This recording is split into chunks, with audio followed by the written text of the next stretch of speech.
This one does not hold, the old woman said, and nobody in the hollow argued with her.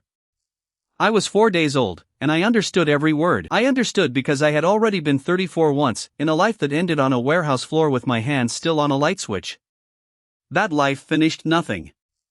A drawer with 11 projects in it, everyone started, everyone stopped near the middle. Now there was wet fur, smoke, 38 people breathing in one earth hollow, and a rule everyone knew and never spoke out loud in front of the mothers.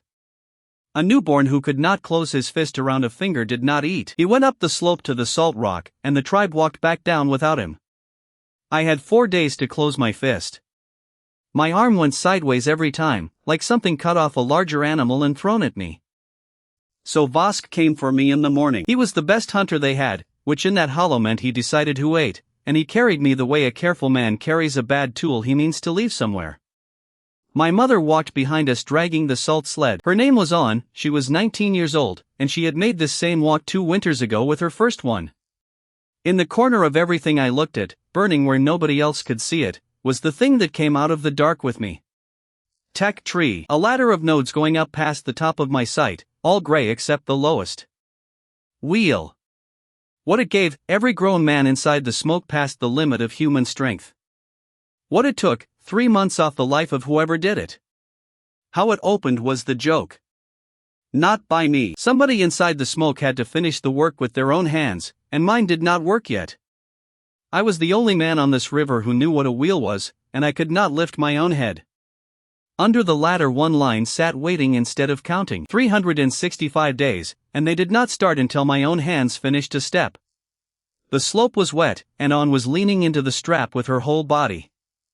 There was a stone by the path, round and white and the size of a skull. I screamed at it 3 times, stop, 3 times, stop, until it stopped being noise and started being wrong, and she turned around.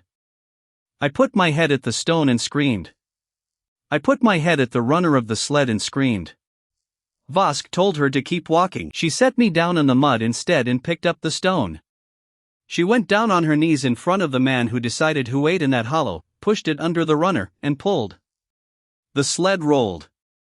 The light went through the hollow like weather over a ridge. Down in the smoke behind us 20 grown men went off their feet at once, because their own bodies had just outgrown them. On did not fall. On made one small sound, and 3 months came off her in one breath.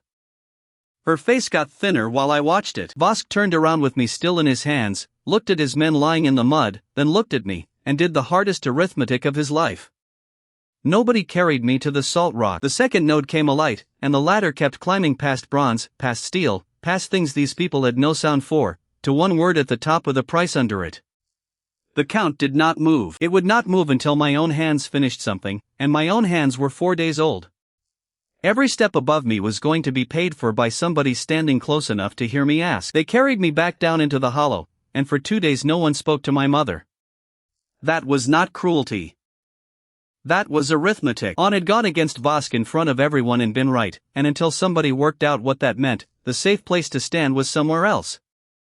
The men had their own problem. Every grown man in the hollow had woken up stronger than any human being had ever been, and every one of them had spent his whole life learning exactly how hard to pull. In 2 days they broke 8 spears, both sleds, and the post that held up the door. One of them tore a green hide down the middle, shaking the water out of it, and then stood there with half of it in each hand, betrayed by his own arms. The jokes about that lasted a month. I will not repeat the best one, except to say it involved his wife and the words both hands, and that the man who made it laughed harder than anybody. Then Gert picked up a nut. Gert was 35 and careful, and he had been opening nuts on that same flat stone since he was a boy. He set it down. He put his palm on it. He pressed the way he had always pressed. The nut did not move. His hand did. Something in the middle of it went with a sound I heard from across the fire, and Gert sat down slowly and looked at his own fingers like they belonged to a stranger who had wandered in. Ruta splinted it with rib and wet hide. Will it come back? It will knit crooked. Straight or crooked? Crooked, said Ruta, and she was right, and Gert never threw a spear again. And then Gert fixed it. Not me. He sat one-handed for 4 days watching everybody else break things, and on the 5th morning he took a spear away from a young hunter and showed him how to hold it. Not gripped. Cupped. The way you hold a bird you mean to let go. He called it the soft hold. Inside a week no one in the hollow held anything the old way, and the breaking stopped, and the man who could no longer throw had something that was his. I lay in my mother's arms and watched him teach it and understood the shape of my whole life and about the time it takes to say it. I was never going to invent anything. I was going to be the reason other people did. The ladder sat in the corner of my eye with one node lit behind me and one node open above me. Fire, it read, and the price under it, and under that the line that had not moved. The rule was short and I had 4 days lying on my back to learn it. A step held while the smoke used it. 3 days without use and it went dark, and what it had given came off everybody at once, and the years already paid stayed paid. Nobody had rolled anything since on. I had no words. I had one scream and a pattern, and I had spent it, and a scream that works once as a trick, not a language. I screamed at the round stone by the door for 2 days and my mother fed me and changed me and rocked me, because that is what a screaming baby means. On the third morning they went down to the shallows on the slow water and put an elk in the water, and Finn went in to hold its head under while the others worked, because that week he could. Any of them could. He had done it twice already that season and come out of the water laughing. Finn was 22. I want to say that before I say the rest. I was a quarter of a mile away on my mother's hip and I watched the node go gray. It did not make a sound. Nothing in the corner of my eye ever made a sound. The strength went out of every man in the shallows in the same instant, and Finn was under the shoulder of a dying animal when it happened, and he did not come up. They carried him back in their arms because both sleds were broken. It took most of the day. By the time they came up the drag path the hollow already knew, because the men walking ahead were carrying nothing and would not look at anyone. Vosk did not say the child had done it. Vosk was better than that. Vosk announced, in the middle of the hollow, loud enough and slow enough, that a gift which leaves when it likes is not a gift. And then he looked at me for exactly as long as it took everybody else to follow the look. That is how it is done. I have used it since. I am not proud of it. Bral kept quiet for a long time after that, which was normal, because Bral kept quiet most days. He was 53 and he was the man who carried. That was his whole standing in that place. Behind his back and sometimes in front of it, people called him the half. Not cruel about it. Just a fact they had all agreed on. On the second evening he came to my mother with a question I could not have made him ask if I had screamed at her for a year. When did the stone last roll? An looked up at him. What stone? The white one. The one you put under the runner. She thought about it longer than the question seemed to need. 3 mornings ago. Before the water. Bral went out. He came back a long time later with the round white stone from the salt rock path, which he had walked up in the dark to get, and he set it down by the water skins and went to sleep. In the morning he rolled the full skins down the drag path on it instead of carrying them. He did it the next morning, and the one after that, and he did it every morning for 6 years. He missed 2 mornings in all that time. Both of them were in the cough winter. The node came back alight on the second morning of the rolling.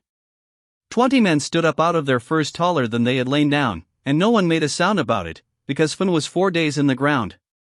They named me that autumn. An chose it, which was hers to do, and she chose their word for a load one person carries alone, without help and without setting it down. Tam. Vosk laughed when he heard it. A heavy name, for something that cannot hold a finger. He was not wrong. He was also the only man in that hollow who had understood what my mother meant by it. By my second summer I could talk. I did not slow it down. A careful man would have. A careful man would have come out over 10 years and frightened nobody. I had a line under a ladder that had not moved since the day I was born, and hiding is a thing you do when you have time. So I was strange, and everyone knew I was strange, and by then the hollow had put me where they put weather. You did not argue with it. You worked around it. The second thing I ever did with speech was try to buy a step. Lask was 16 and he was Finn's younger brother, and he had spent a year being the boy whose brother had drowned holding an elk. He wanted very badly to be something else. I offered him a share of every hunt for the rest of his life. All of it went through on, because a child of 2 proposing terms is a bad joke, and a child of 2 proposing terms through his mother is a discussion. Lask said yes. He answered fast, on the same evening, at the fire, with people listening. I had the price in front of me. 1 year off him. He was 16. He would not have felt it for 30. Then my mother walked into the firelight, pulled her hair back off the side of her face, and let him look at her. She was 21 that autumn, and the gray came in over her ear in a band as wide as a thumb, and every single person in that hollow had watched it arrive in the time it takes to breathe out. She stayed quiet. She did not have to. Lask looked at her for a while. Then he changed his mind out loud, and he went and sat down, and for the next 4 years no one in that hollow came within 10 paces of the question. Afterwards she sat down with me in the dark. What did you offer him? Meat. He has meat. He would have more of it. Does he look to you like a man who wants more meat? I had no answer, because I had never once looked at him. I had looked at the price and at the years he had spare, the way you look at a full water skin. He wants to be somebody. You offered him a share. You should have offered him a place. I was 2 years old. I put it away somewhere and did nothing with it, and that mistake cost me 4 years, 9 people, and 1 whole winter. The ladder did not move. Not that year. Not the year after. I could carry one thing by my 3rd summer, and I carried meat. At the back of the hollow, where the ridge had come down on itself, there was a split in the rock about as wide as my shoulders that breathed cold all year. The tribe called it the cold crack and used it for nothing. It was too far from the fire to sleep in and too narrow for a grown man to get anything out of in a hurry. It was also the only place in that entire hollow that a child of 3 could reach and an adult would not bother to check. So I took meat there, 1 piece at a time, all summer, dragging it with both hands and my whole body behind it, and I put it in the cold and left it. The tribe watched a 3-year-old drag food into a hole for 4 months and drew the obvious conclusion. Vosk put it in front of people. The spirit child hoarded like a dog. Dogs bury it where it keeps, that was Ruta. Everybody laughed, including me, because it was funny. I could not explain rot to them. There was no word for small living things. There was barely a word for cause. What I could do was keep dragging meat into a cold hole where my mother would eventually come looking for me. She found me in there in the 4th month, in the dark, sitting against the rock with my hands on a haunch that should have turned green 9 days earlier. She picked it up. She smelled it. She put it down. She looked at me for a long time and I looked back at her and neither of us spoke, and then she carried the haunch out into the light and made Ruta smell it too. Ruta had been keeping meat for 60 years and she knew exactly what she was holding. The meat was not the important thing about that summer. I sent on to Vosk. Not to the fire, not to the tribe. To Vosk, alone, in the morning, to tell him what she had found in the cold crack and to ask him what he wanted done about it. He came out at midday and gave the hollow that from now on the kill went into the cold crack before it went anywhere else, and that he would say who took from it and when. It was his rule. Everybody knew it was his rule. He announced it, he owned it, and for the next 3 years he defended it against every lazy man who wanted to keep his own share by the fire. 4 extra days out of every hunt. 4 days does not sound like anything until you are counting winters. I had learned half of what my mother told me at the fire that night. I knew how to give a man a place. I did not yet understand what it costs to take one back. The 4th year was the year of the carrying frames, and that one belonged to Sela. Sela was 9 and she was Vosk's daughter, and she had been 5 when I was born, which meant she had no memory of a world where a baby did not give instructions. To Sela I was not a spirit or a strange thing. I was simply how the hollow worked. She never once wanted a reason. That is rarer than being clever, and I did not know it yet. Our wounded were dying on the way home rather than where they were hurt. A man with an open leg 4 hours out is a man 2 other men have to hold up for 4 hours, and by the time they get him back the leg has been swinging and bleeding the whole way. I could not walk that far. I could not tie a knot that held. I was 4 years old and my hands were a joke. I told Sela what I wanted. 6 branches off the nut ridge, straight, as long as a man and as thick as her wrist, and 2 hides nobody would miss. She brought 8. 2 were bent and she had already decided those were the spares. I gave her how to lash the crosspieces. She did it wrong twice. The first frame came apart when Brow leaned on it.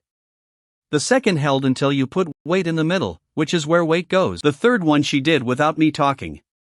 She had worked out on her own that the lashing had to cross over the top of the pole and not only around it, which is exactly right, and which I could not have described with the words either of us had. 2 men carried the third frame the length of the drag path with Brow lying on it complaining the entire way, and it held. 9 days later they brought Ek back on it from the far side of the slow water. Ek was 28 and his leg had been open 2 days before they reached him, because the hunt had gone further than it should have and no one had come back for help. The frame did exactly what it was built to do and none of it mattered. He died in the hollow 4 days later with his leg black to the knee. Vosk stood over the frame that evening and announced, to no one in particular and to everybody, that the child made half things. He was right. That is what made it land. I have heard since that I should have argued. I did not argue, because he was right, and because arguing with a true thing in public is how you teach people to stop listening to you. Sela found me afterwards and sat down. Is the frame a half thing? The frame is a whole thing. The leg is the half thing. Then where is the other half? We do not have it yet. When will we have it? I gave her I did not know. That was the first honest answer I ever gave anybody in that world, and she took it better than any adult in the hollow would have. I tried to take the step myself 3 times. At 3 I could not hold the spindle down hard enough to get more than a squeak out of the wood. I worked at it in the cold crack where no one could watch me fail, and I got smoked twice, and smoke is not fire. At 4 I could hold it down and I could not reach across it. Fire by friction runs on weight over a point and speed at the point. Will has nothing to do with it, and a child of 4 has neither and cannot borrow them. At 5 I got closer than I have ever admitted to anyone. I had the smoke going steady and the dust going black and I kept going past the place where my hands stopped being useful, and when On found me in the cold crack I had worn both palms open and the spindle was slick and would not turn. She did not shout. She took the sticks and put them where I could not get at them and she fed me with her own hands for 3 weeks, because I could not close my fingers around anything, and she never once wanted a word about what I had been doing. That was the 5th spring. The winter that came after it arrived early and it arrived with the cough, and the hollow named it afterwards the way they named bad winters. The cough winter. It went through us in 11 days. Ruta burned greenwood and kept the sick in the smoke and made them drink the root, and I sat and watched her do everything she knew how to do, and everything she knew how to do was not nothing. 2 of the ones she treated got up again. Her own grandson Cass got up again, and he was 7, and by any reasonable expectation he should not have. 4 did not. One of them was Juna, who was Sela's mother. Bral had it as well. That is the 2 mornings. He got up on the first of them and could not stand, and on the second he crawled as far as the door and stopped, and on the 3rd morning my mother went out into the snow before light and rolled the water down the drag path in his place, unasked, and she gave no one, and the note stayed lit. I was 5 years old and I lay in the dark and did the arithmetic, because that is what I am, and the arithmetic put us one morning of losing the strength of every man in the hollow in the middle of a winter that was already killing us. Sela stopped coming to find me after Juna. Not angry. She simply stopped. She was 10 and she had a smaller sister to carry now, and there was nothing in it for her and a boy who made half things. Ruta came out of that winter with 4 dead behind her and spoke very little to anyone for a long time. She was 63. She had been the reason people lived in that hollow for 40 years, and 4 out of 11 is what green smoke and a root can do, and she knew the size of that better than I did. I found my mother on the last night of that winter sitting in the mouth of the hollow with her back against the cold post, and I sat down next to her, and we looked at the snow for a while. I am going to take the fire myself. When? When my hands work. How will you know? I did not have an answer ready, so I gave her the only true one I had. I will know because I will be able to finish something. I have not finished anything yet in 2 whole lives. She thought about that longer than I expected. What does the fire cost? Half a year. Off you? Off me. She was 24 years old and she had a band of gray over her ear that she had paid for on a wet slope at 19, and she did not tell me to stop. She never once told me to stop, from that night to the last day of the year, and there were nights when I would have given a great deal to be told. Then eat more. The night before I turned 6 I sat in the mouth of the hollow with my hands open on my knees and looked at them until the fire went down to coals.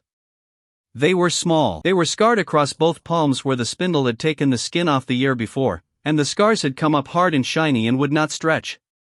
I turned them over twice.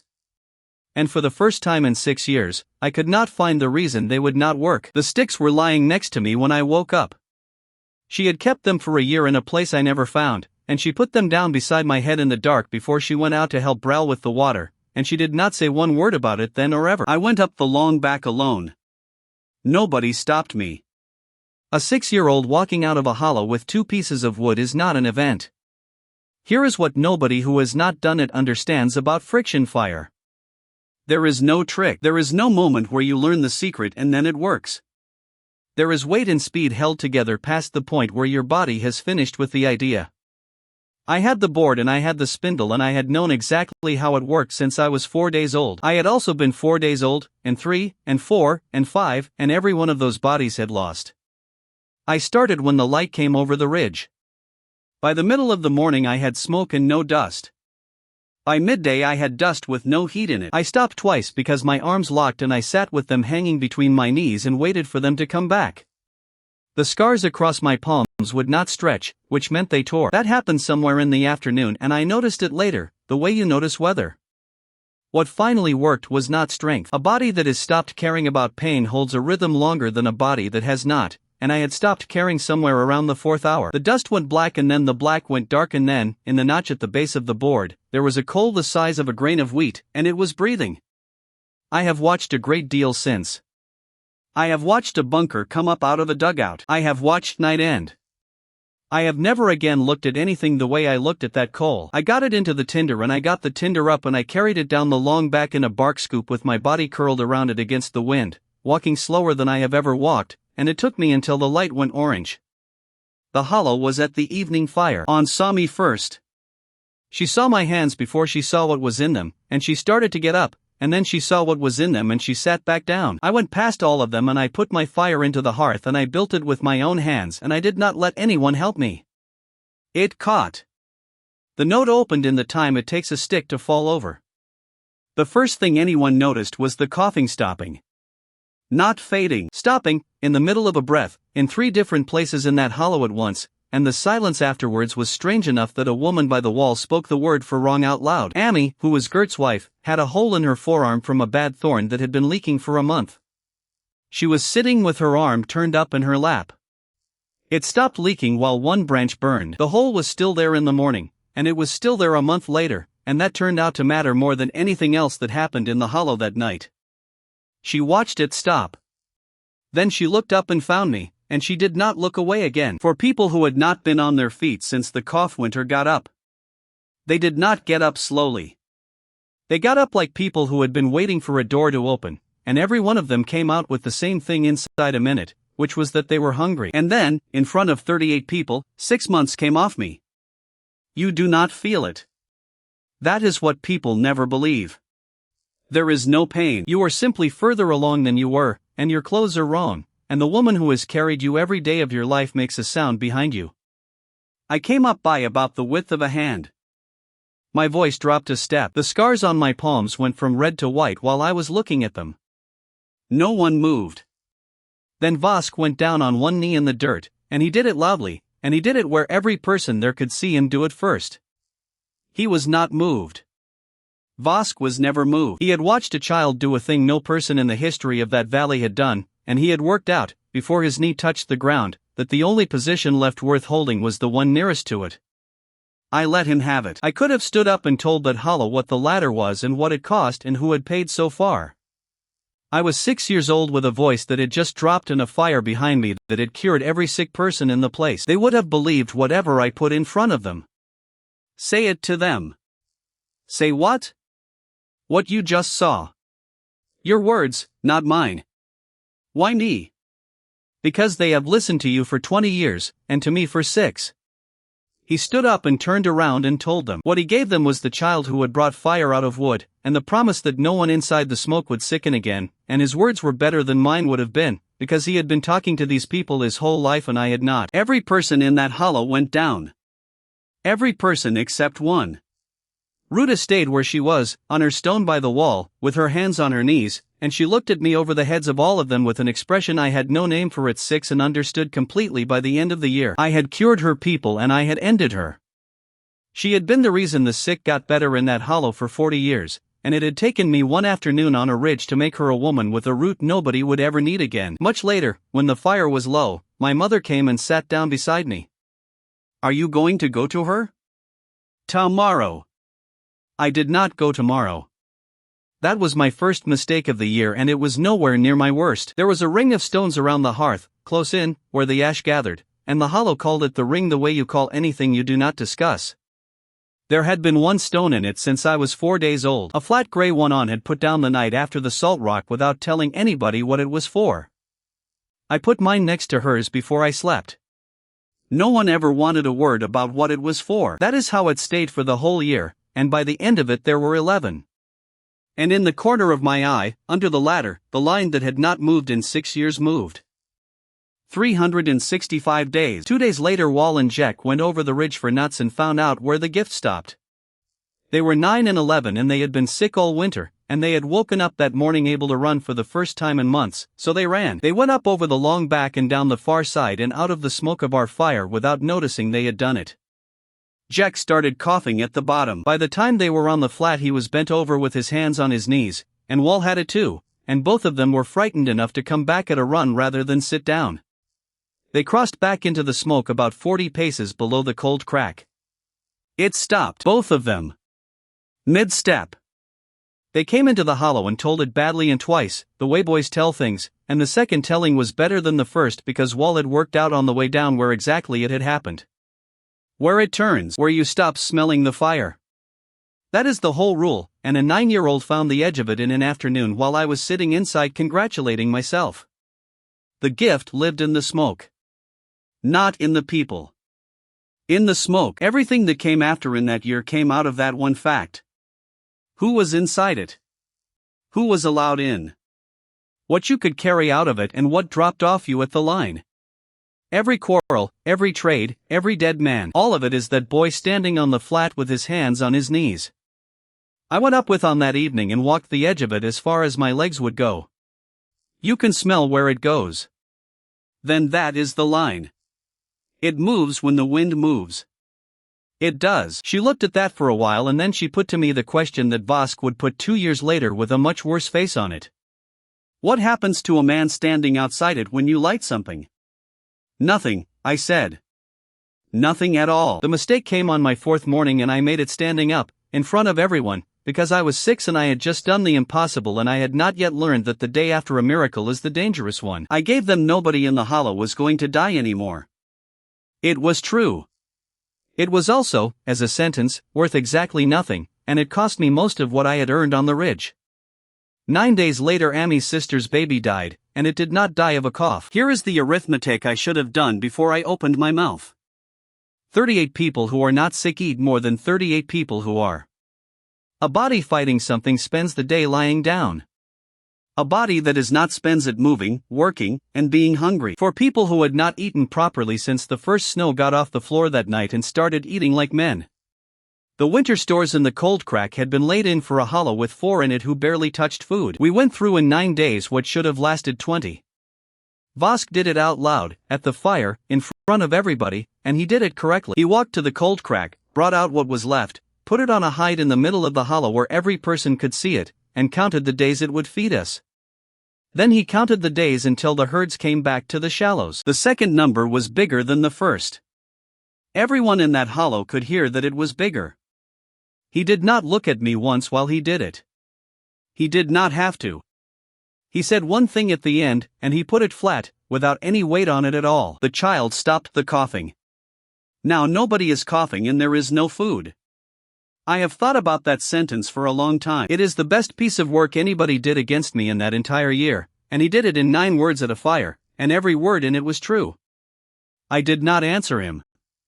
There was no answer. I sat there with a fire behind me that had cured every sick person in that hollow and watched a hunter take the room back with a pile of meat and a number. The baby died on the 11th day. Its mother's name was Wenna and she was Amy's younger sister and she did not blame me, which was worse than if she had. I want to put down exactly what I learned that week, because it is the only thing from that month worth keeping. A gift that makes people stronger makes them hungrier. Every single thing I opened that year did this. Every one. The tree gave and the giving made a hole somewhere else, and the hole was always in something ordinary and boring like food or hands or space, and I never once saw it coming until somebody was standing over it counting. Ruta found the second thing that week, and she found it without me, and she found it because she was the only person in that hollow who had not stopped working. She had spent 40 years mending people and she came out of that fire with nothing to mend. 2 days after the coughing stopped I watched her walk the hollow looking at people, and I understood that she was looking for someone still broken, and that if she did not find one she was finished. She found Amy. The hole in Amy's forearm had stopped leaking the night the fire caught and it had not closed. It was clean. It was going to stay clean, apparently forever. It was also, still, a hole. Ruta sat with that for most of a day. Then she came and found me, which cost her something, and she put it in front of me in about 11 words. Your fire kills the rot. It does not close the hole. Who closes the hole? I gave her the truth, which was that I did not know, because I had never once thought about it. She went away and came back at dusk with a fish bone she had been working thin all afternoon, and a length of sinew, and she sewed Amy's arm shut on the 5th evening after the fire while half the hollow watched. It held.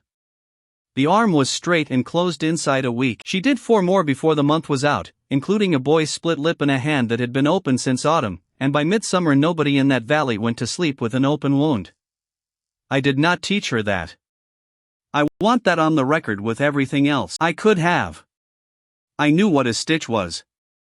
I had known what a stitch was since before I had hands. She had a hole to close and 40 years of watching people rot in a fishbone, and she got there in 5 days on her own, and she got there better than I would have, because her first stitch was a running one and mine would have been a row of separate knots, which is slower and worse. She did not put a stone in the ring.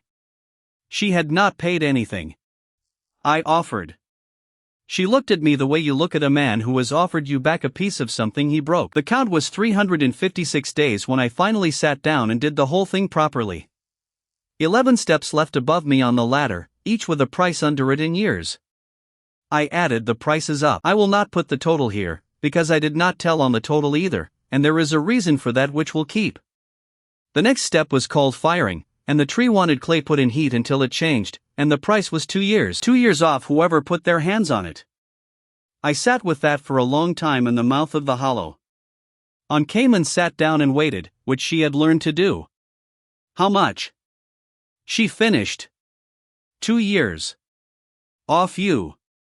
Not off me. She turned her head and looked at me properly then, because I had not said that before about anything. Why not? Because I am the only one who can see the ladder. If I spend myself, I go faster than the tribe does, and one day I am an old man who knows everything and the hollow is exactly where it is now. She thought about it. Then who? And that was the question that ate the next 6 days of my life, and there were only 40 days of autumn left in them. I gave myself 6 days to find somebody who would give up 2 years, and I spent all 6 of them being told no by people who like me. I want to be exact about what I was asking, because it is easy to read it and not feel it.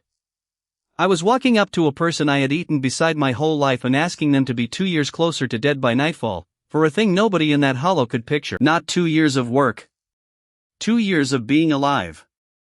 Gone off the end, where their grandchildren were. Offered on the first morning, before I had finished the sentence. No. You have not said what it is yet. I know what you are going to say. No. She did not argue about it, which was worse. She went back to the water skins and did not look at me for the rest of the day, and I stood there understanding that I had just refused my mother the only thing she had ever wanted it from me for. She had paid once. She wanted to be the one who paid. She had watched a hunter kneel to her son and she had watched 38 people go down on their knees behind him, and the only place in that whole arrangement that was still hers was the flat gray stone in the rain. I was 6 and I worked out none of that until the last month of the year. Bral offered on the second evening, in 5 words, standing up, on his way out to see to the skins. I will do the clay. No. He waited. Bral always waited. He never asked twice and he never sulked, and both of those things made him very hard to refuse. You roll the water, I said. If you are lying down for a week after, nobody rolls it, and on the 3rd morning every man in this hollow goes back to what he was. He thought about that. Then he nodded once and went out and did not mention it again. That is the thing about Bral that I did not understand for years. He was not offering because he was brave. He was offering because 2 years was a price he could afford and being needed was a price he could not. Lask would not look at me.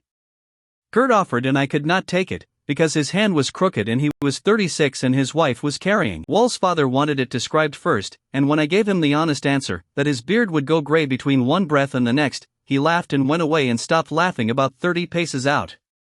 6 days. 34 days of autumn left. On the 7th morning Ruta came and sat down next to me with the fish bone in her hands, working it thinner for no reason except that her hands wanted work. You are doing it wrong. Ruta sat down next to me with the fish bone in her hands. I am asking everybody in the hollow. What else is there to do? You are asking them all the same thing. I am. There is only one thing to ask. She held the bone up to the light and turned it. She had a way of looking at a thing that made you feel like the thing was the conversation. What are you offering them? Food that keeps. Winters where nobody starves. She put the bone down. Boy. Everybody in this hollow already believes that. They saw the coughing stop. They do not need to be convinced the fire works. That is not why they are saying no. Then why? Because you are asking them to buy something for everyone with something that is only theirs. I sat with that. And then, 4 years late, I finally heard my mother. You offered him a share. You should have offered him a place. I went and found Vosk before the light was properly up. He was at the mouth of the hollow doing what he did every morning, which was looking at weather and deciding things about it, and he did not turn around when I came up beside him. I did not begin with the clay.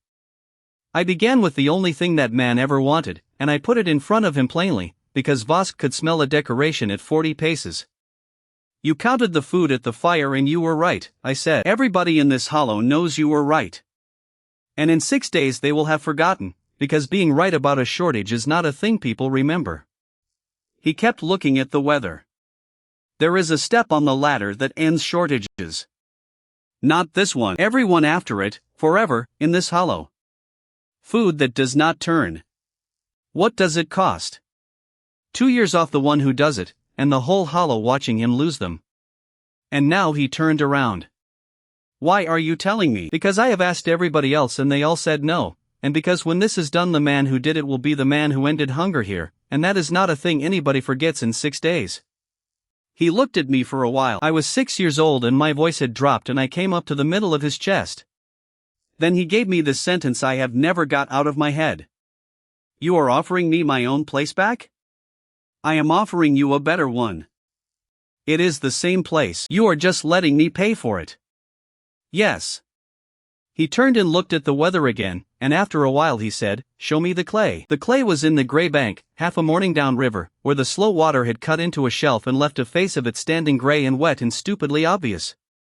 I had walked past it in Aunt's arms perhaps 200 times. Amy came, because Amy had a hole in her arm that a fish bone had closed and had decided sometime in that week that she was going to be near whatever happened next. I gave them what the tree wanted. Clay worked, shaped, dried, and then held in heat until it stopped being clay. What does it turn into? Something that holds water and does not rot and does not burn. Show me one. I cannot. There is not one in the world yet. She looked at Vosk. Vosk looked at the bank. Neither of them said the obvious thing, which was that a 6-year-old had just asked 2 grown adults to spend a week and 2 years of a life on a description. Amy took a double handful out of the face and worked it between her palms and found the grit in it with her thumbs, and inside about 4 breaths she was doing something I had not told her to do, which was pulling the small stones out and dropping them. Why? Hard bits crack the soft bits, she came back with the specific contempt of a woman explaining something obvious to a clever person. Everything cracks along the hard bit. You would know that if you had ever made anything. I had not, of course. That is the whole story of my life. I have never in 2 lives made anything with my hands, and every single person who has knows one thing I do not. We built the dome over 4 days on the flat above the cold crack, and the tribe called it the dome from the first evening because nothing else in that valley had that shape. Clay walls a hand thick, 1 hole at the bottom to breathe, 1 at the top to let go, and inside it a bed of charcoal we had spent 2 days burning under turf. Amy shaped 9 bowls. The first 4 were the wrong thickness and she knew it before I did, because thin bits dry faster than thick bits and pull away, and she had watched exactly that happen in a puddle her whole life and had never once had a reason to think about it. I gave her 4 days of drying. She said 6, in this air. She was right. It was 6.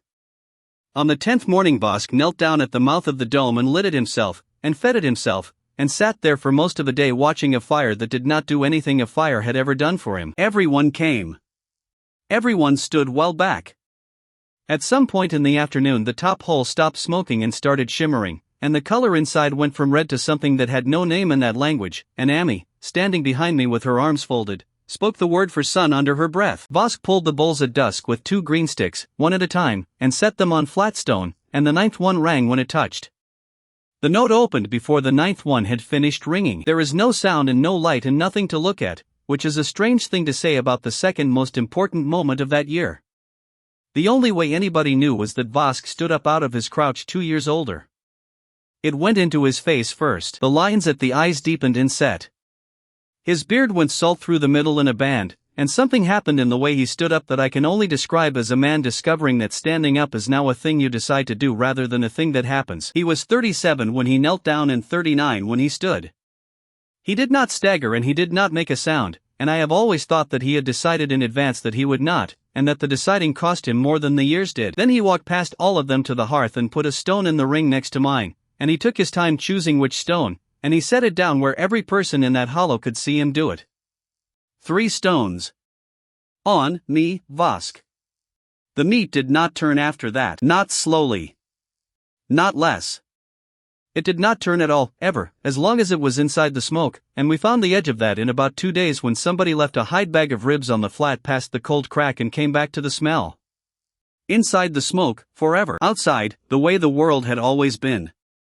That night Vosk stood up at the fire and said that the eating order was his, and that he would say who took from the crack and when, and nobody argued, because he had a white band through his beard that had not been there in the morning. I did not argue either. That was the deal. I had sold him a place and he had come to collect it, and I had known that when I sold it. I want to be clear that I do not think he cheated me. I think he paid the price on the label. I also think that for the next 4 months I made every single decision in that hollow through a man who could stop it by saying no at dinner, and that this was entirely my own doing. Then we found out that we could not actually use any of it. Food that does not turn still has to sit somewhere. The cold crack held about 8 days of a hollow's eating and that was it. Wooden bowls leaked. Hide bags went hard and split in the cold and let mice in. We had ended rot and had nowhere to put the not rotting. That is the shape of every good week I ever had in that year, and I am going to stop remarking on it now, because otherwise I will remark on it 30 more times. Amy solved half of it inside a month by simply making more bowls, and bigger ones, and then lidded ones after Wall pointed out that mice do not care how good your bowl is. By the first snow she had made 61 vessels and had stopped being a woman with a hole in her arm and started being the only person in the valley who could turn mud into something that held. She trained her sister Wenna. Wenna had lost a baby that autumn and needed her hands full, and she turned out to be faster than Amy and worse, which balanced out into roughly the same number of usable bowls per day.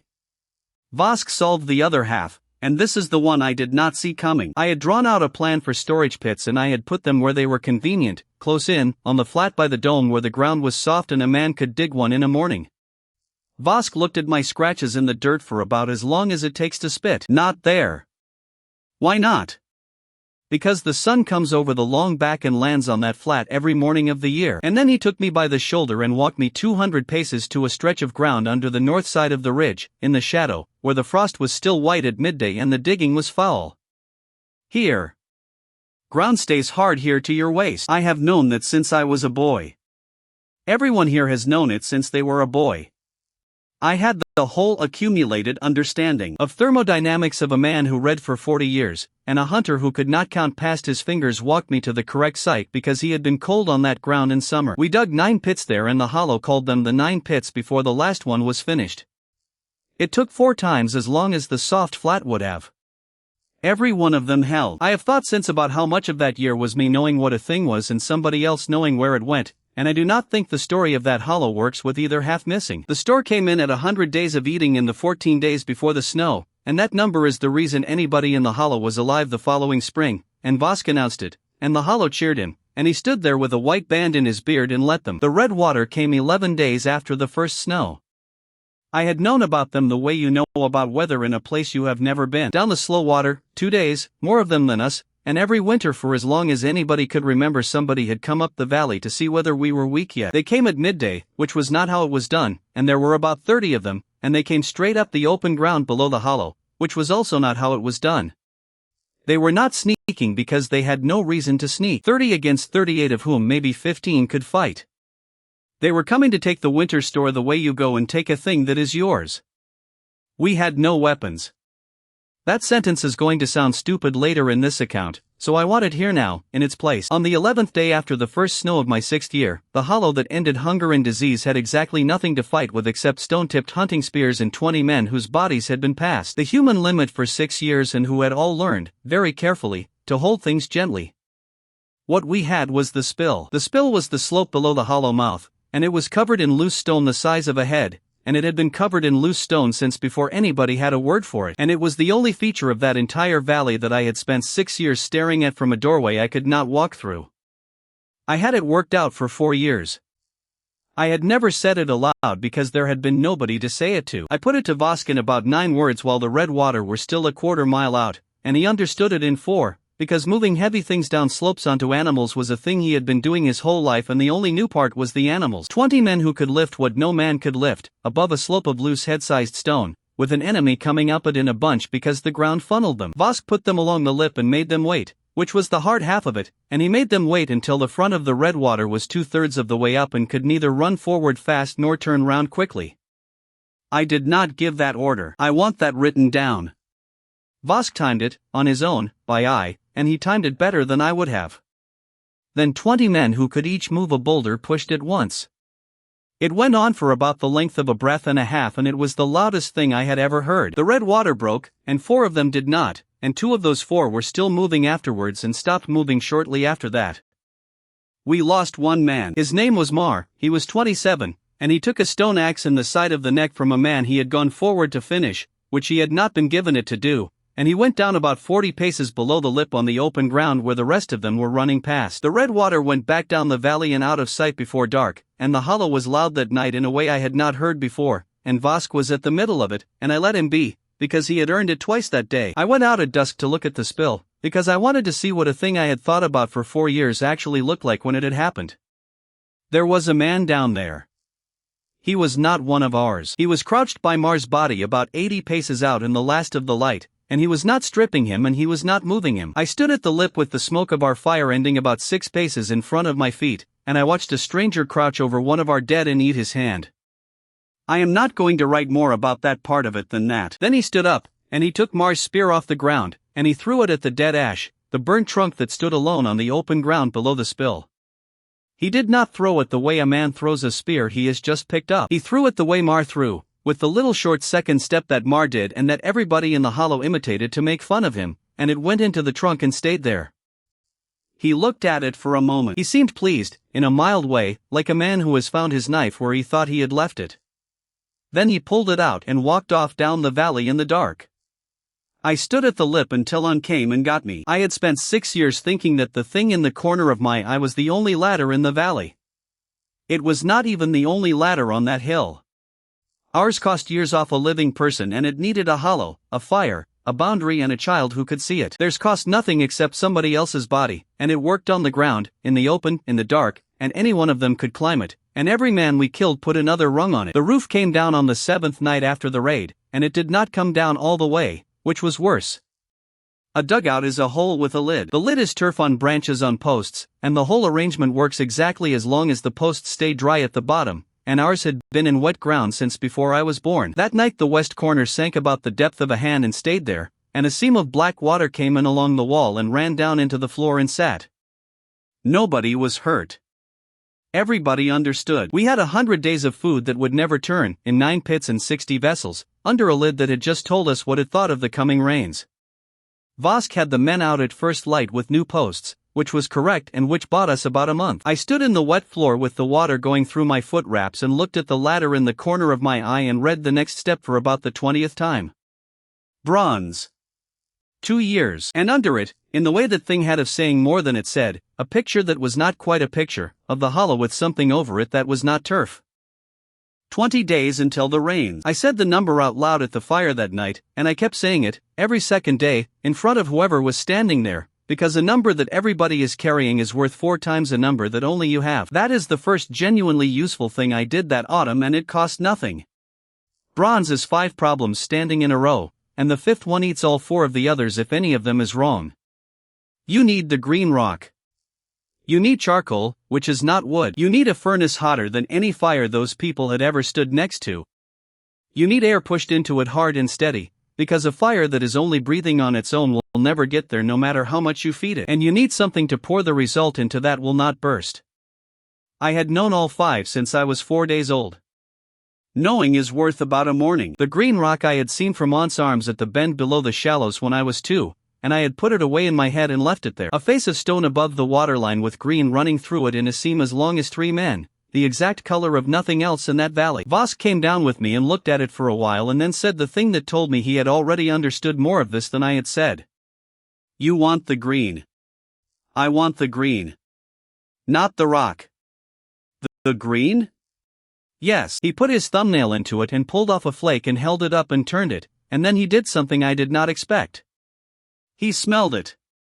He smelled it the way you smell meat you are not sure about.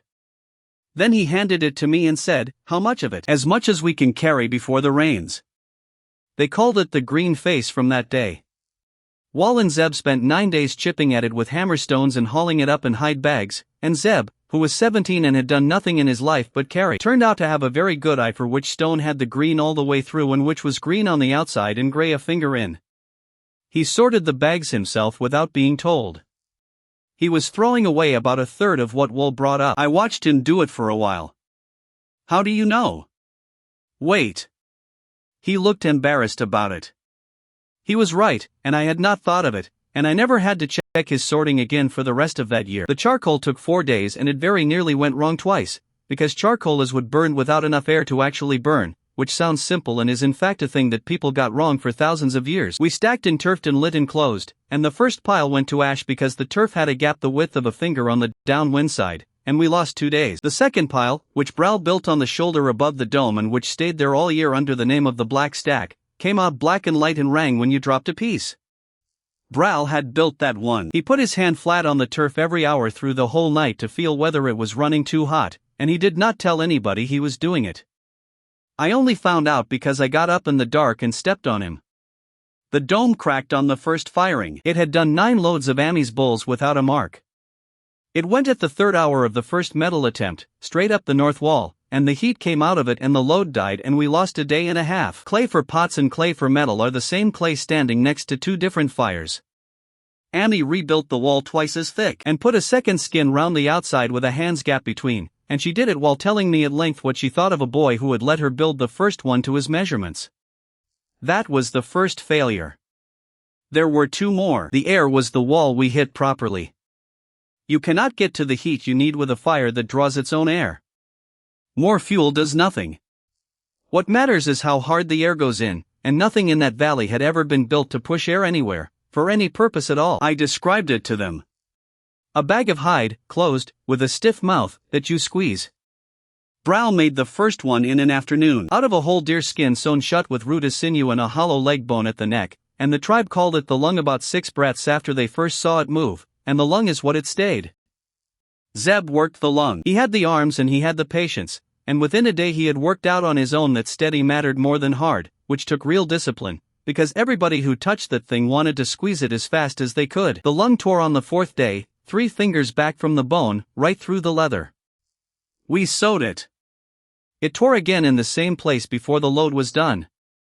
We sewed it again. It tore a 3rd time in the middle of the best fire we had built, with the top hole shimmering, and the load went cold, and that was 3 failures and 11 days gone and 9 days until the rains. I sat down on the turf next to the dead dome and did something I had not done since I was 3, which was fail publicly at something I had promised out loud. Zeb was in tears and would not say so. Amy was already looking at the wall and thinking about the wall. Vosk was standing about 10 paces off with his arms folded, not saying anything at all, and the not saying anything was the loudest thing on that hill. Sela came and picked up the torn lung.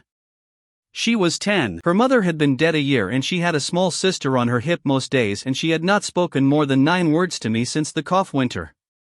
She turned the tear over. She put her finger through it. Then she held the leather up to the light and looked at the whole seam. The squeezing is not doing it. Then what is? I gave her, in the flat voice of a person who has been wrong 3 times in front of everyone, that the leather was tearing where the pressure was highest. It is not tearing where it bends. Look. It bends here. So why is the tear up here? She was right, and I had not looked once. The crease from the squeezing ran across the belly of the bag. The tear was up at the neck, 3 fingers from the bone, where the leather did not bend at all. Then why does it go there? Because that piece sits near the hole. She put it slowly, the way you talk to somebody who is not going to like being told. Nothing is pulling it. It is being cooked.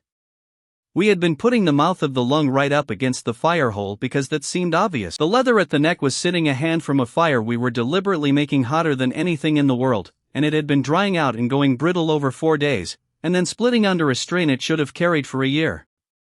She moved the bone. She lashed on a second bone to make the neck longer so the leather sat 2 hands further back, and then she wrapped the whole neck in wet hide and told Zeb to keep it wet.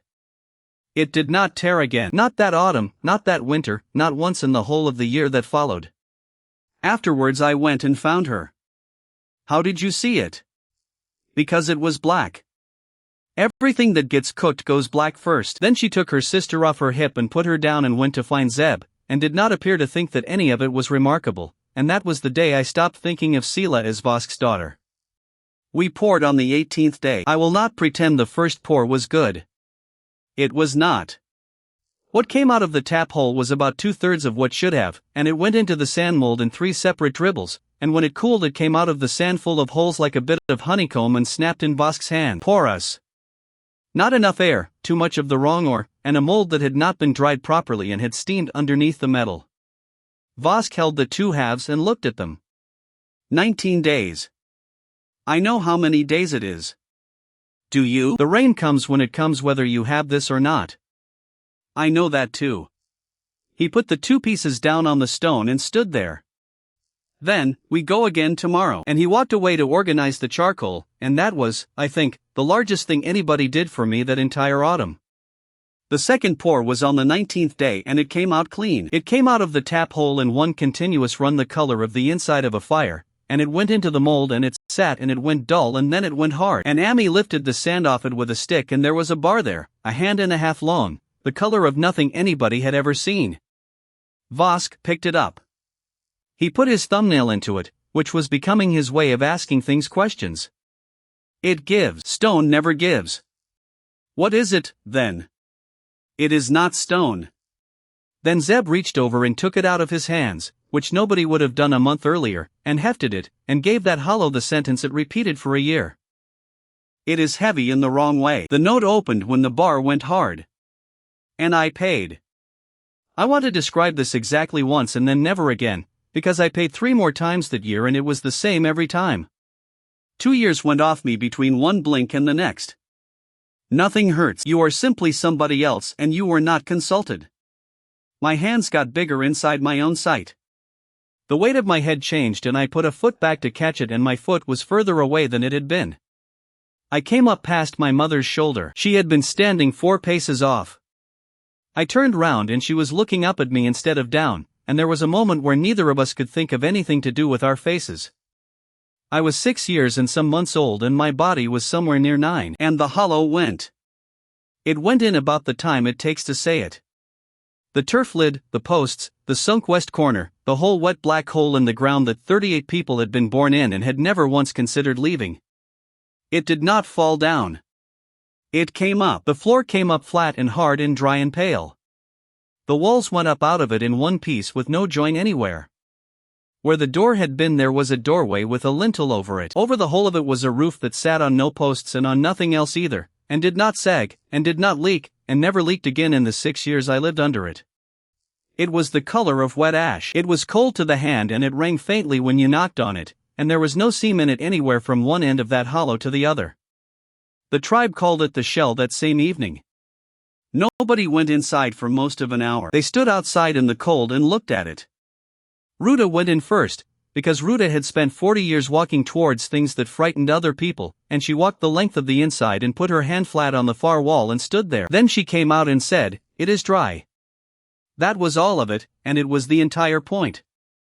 Every person in that hollow had spent every winter of their lives damp.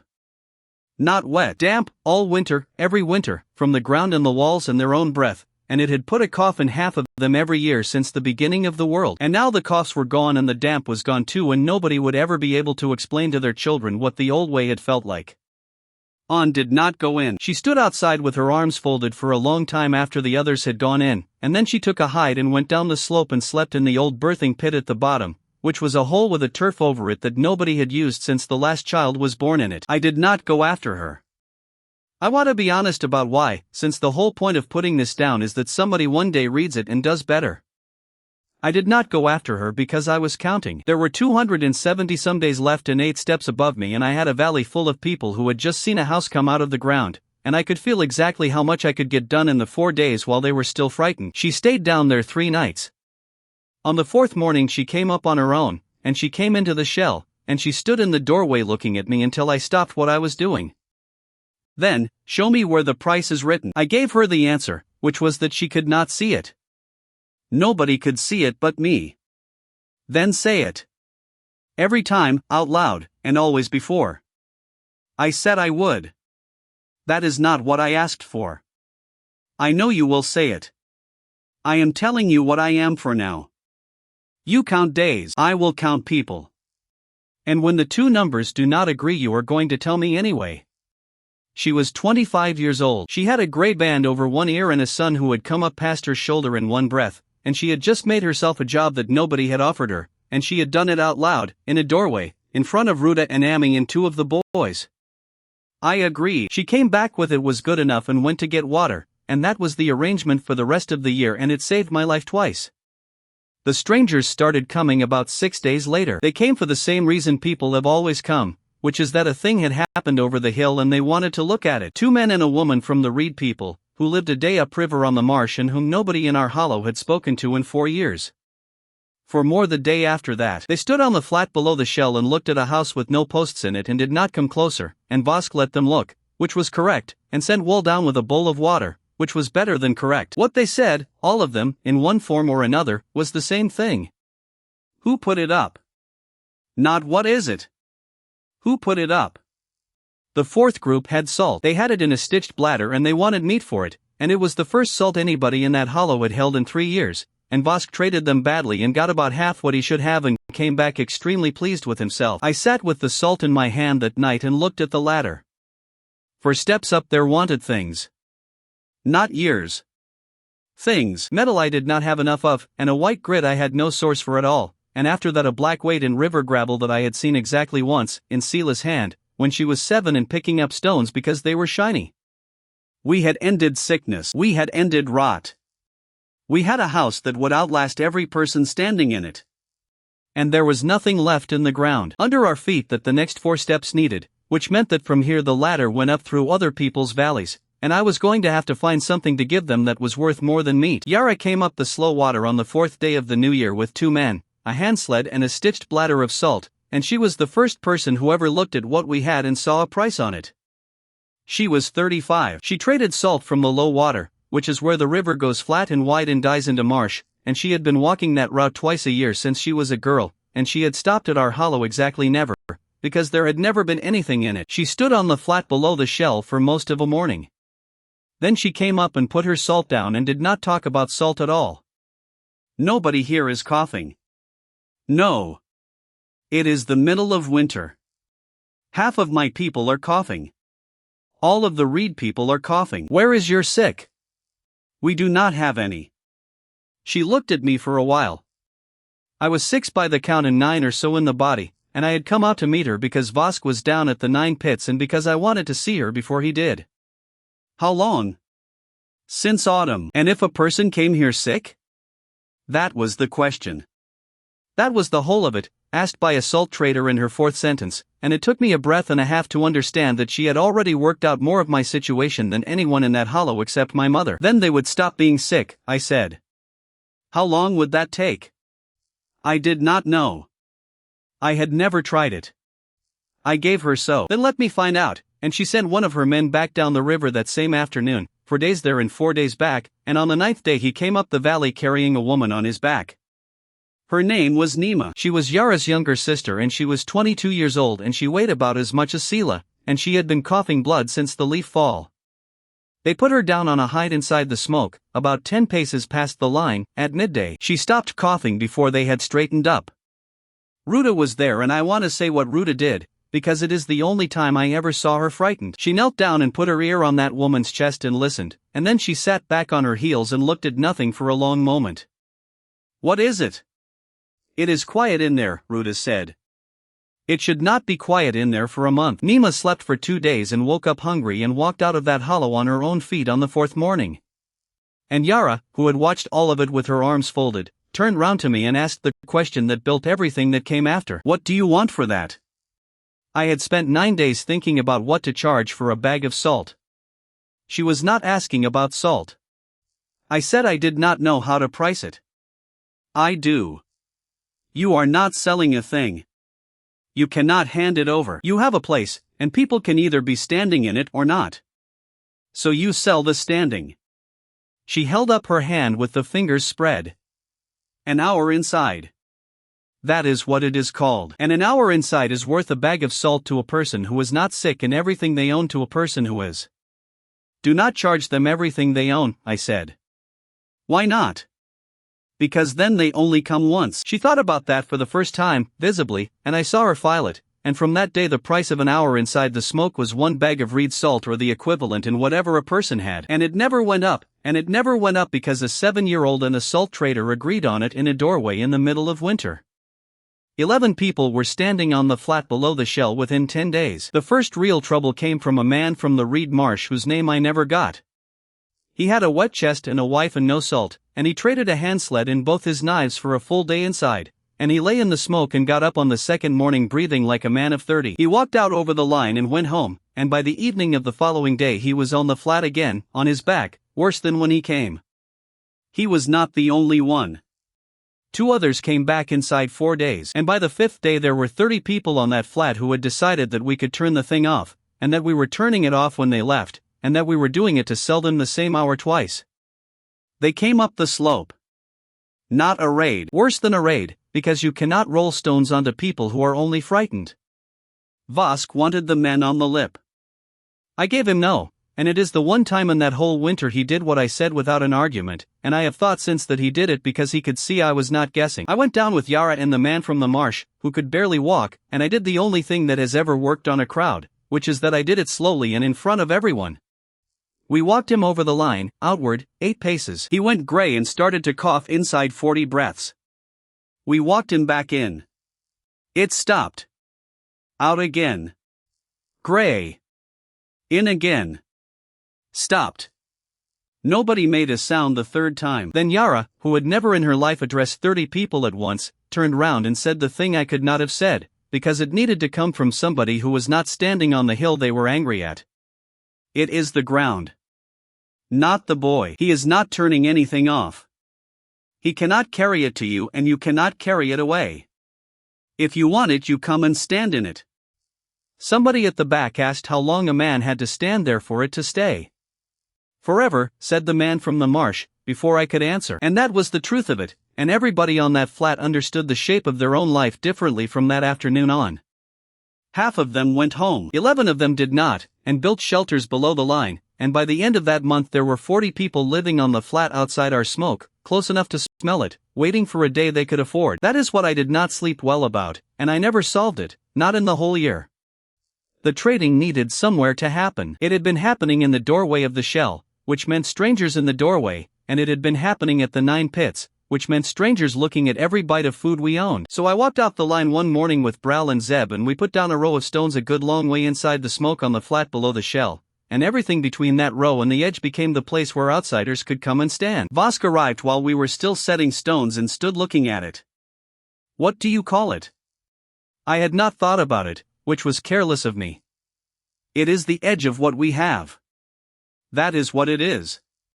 "The edge, then." He nodded and then he said the thing he had come to say. "Who decides the order?" "Not the price," I said. "The price is a bag of salt and it will be a bag of salt forever and I will fight anybody about that." I did not ask about the price. "Who goes in first?" I looked at him. "There are 40 people on that flat and there are going to be more," I said. Whoever puts them in order is going to be the most hated man on this river inside a season.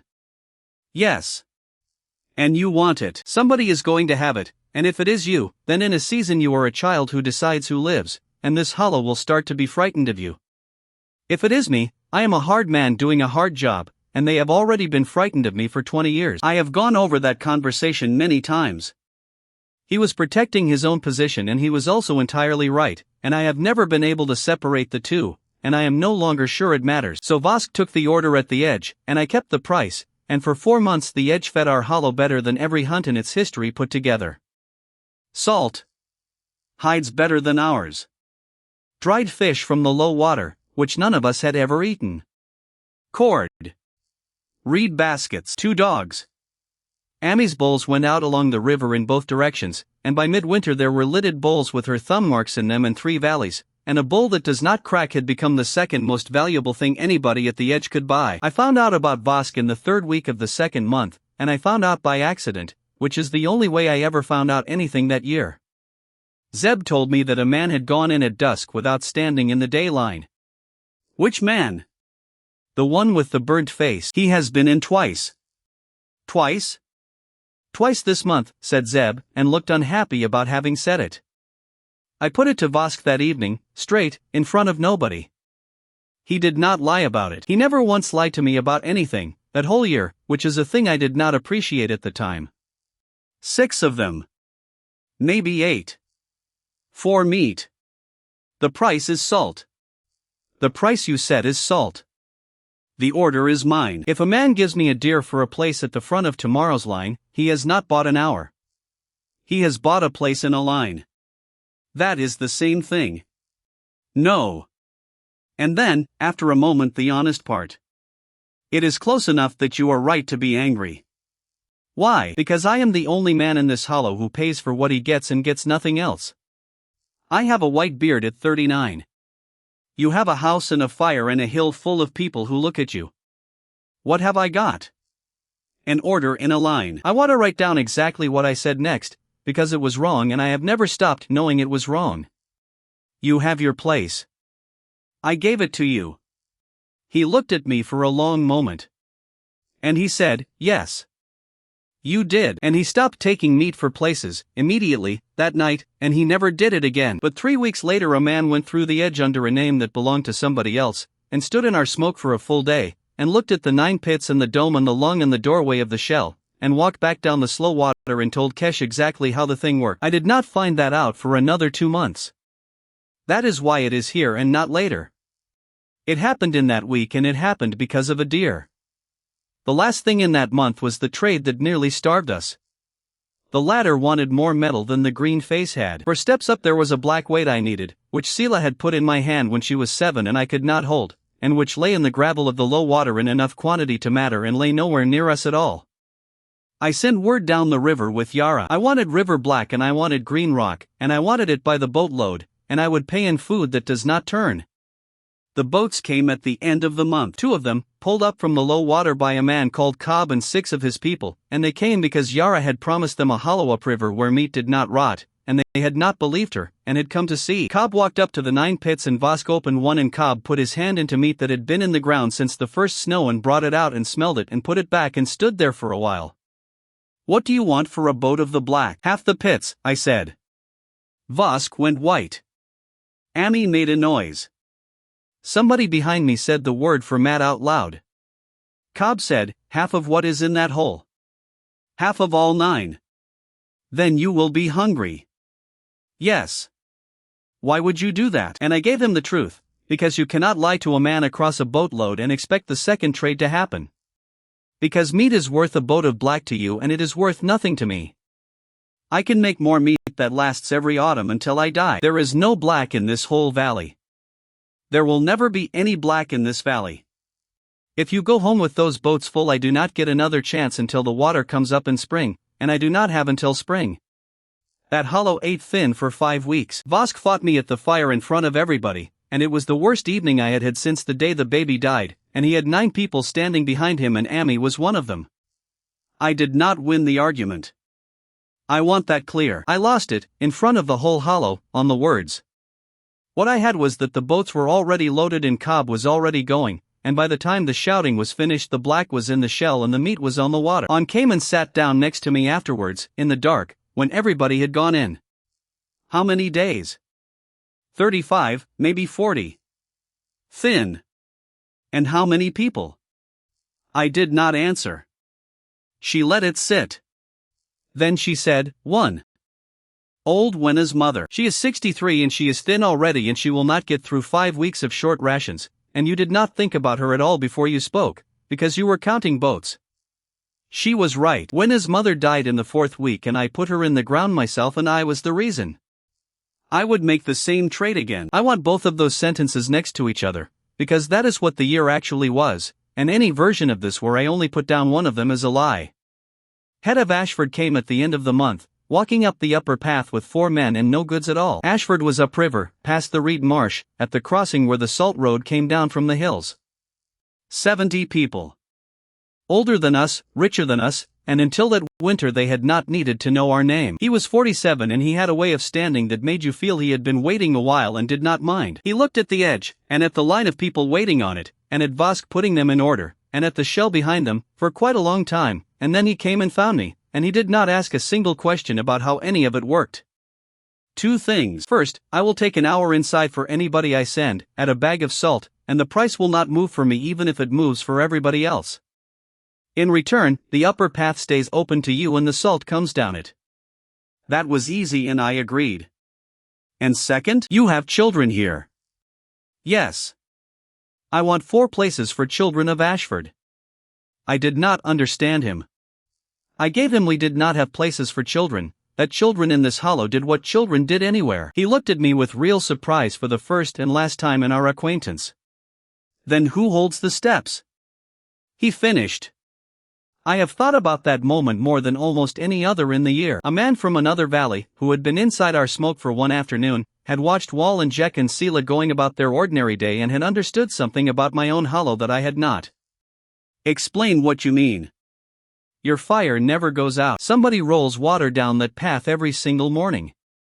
There are children at the dome every day whether there is anything to fire or not. I have been here since the sun was over that ridge and I have counted 6 things that get done every day by the same hands and none of them are grown hands. He was describing the small fire. It did not exist. Nobody had built it. Bral rolled water because Bral had worked it out when I was 4 days old, and the rest had grown up out of that on its own without anybody naming it, and it was the one part of that hollow that was actually holding the whole tree up, and I had never once looked straight at it. I gave him his 4 places for children that did not have anywhere to go yet. Then I went and found Bral, and put it to him. How many things in this hollow have to happen every day or something went dark? He counted on his fingers for a while. 4. Water on the stone. Fire in the hearth. Something in the dome. Meat into a pit and meat out again. And who does them?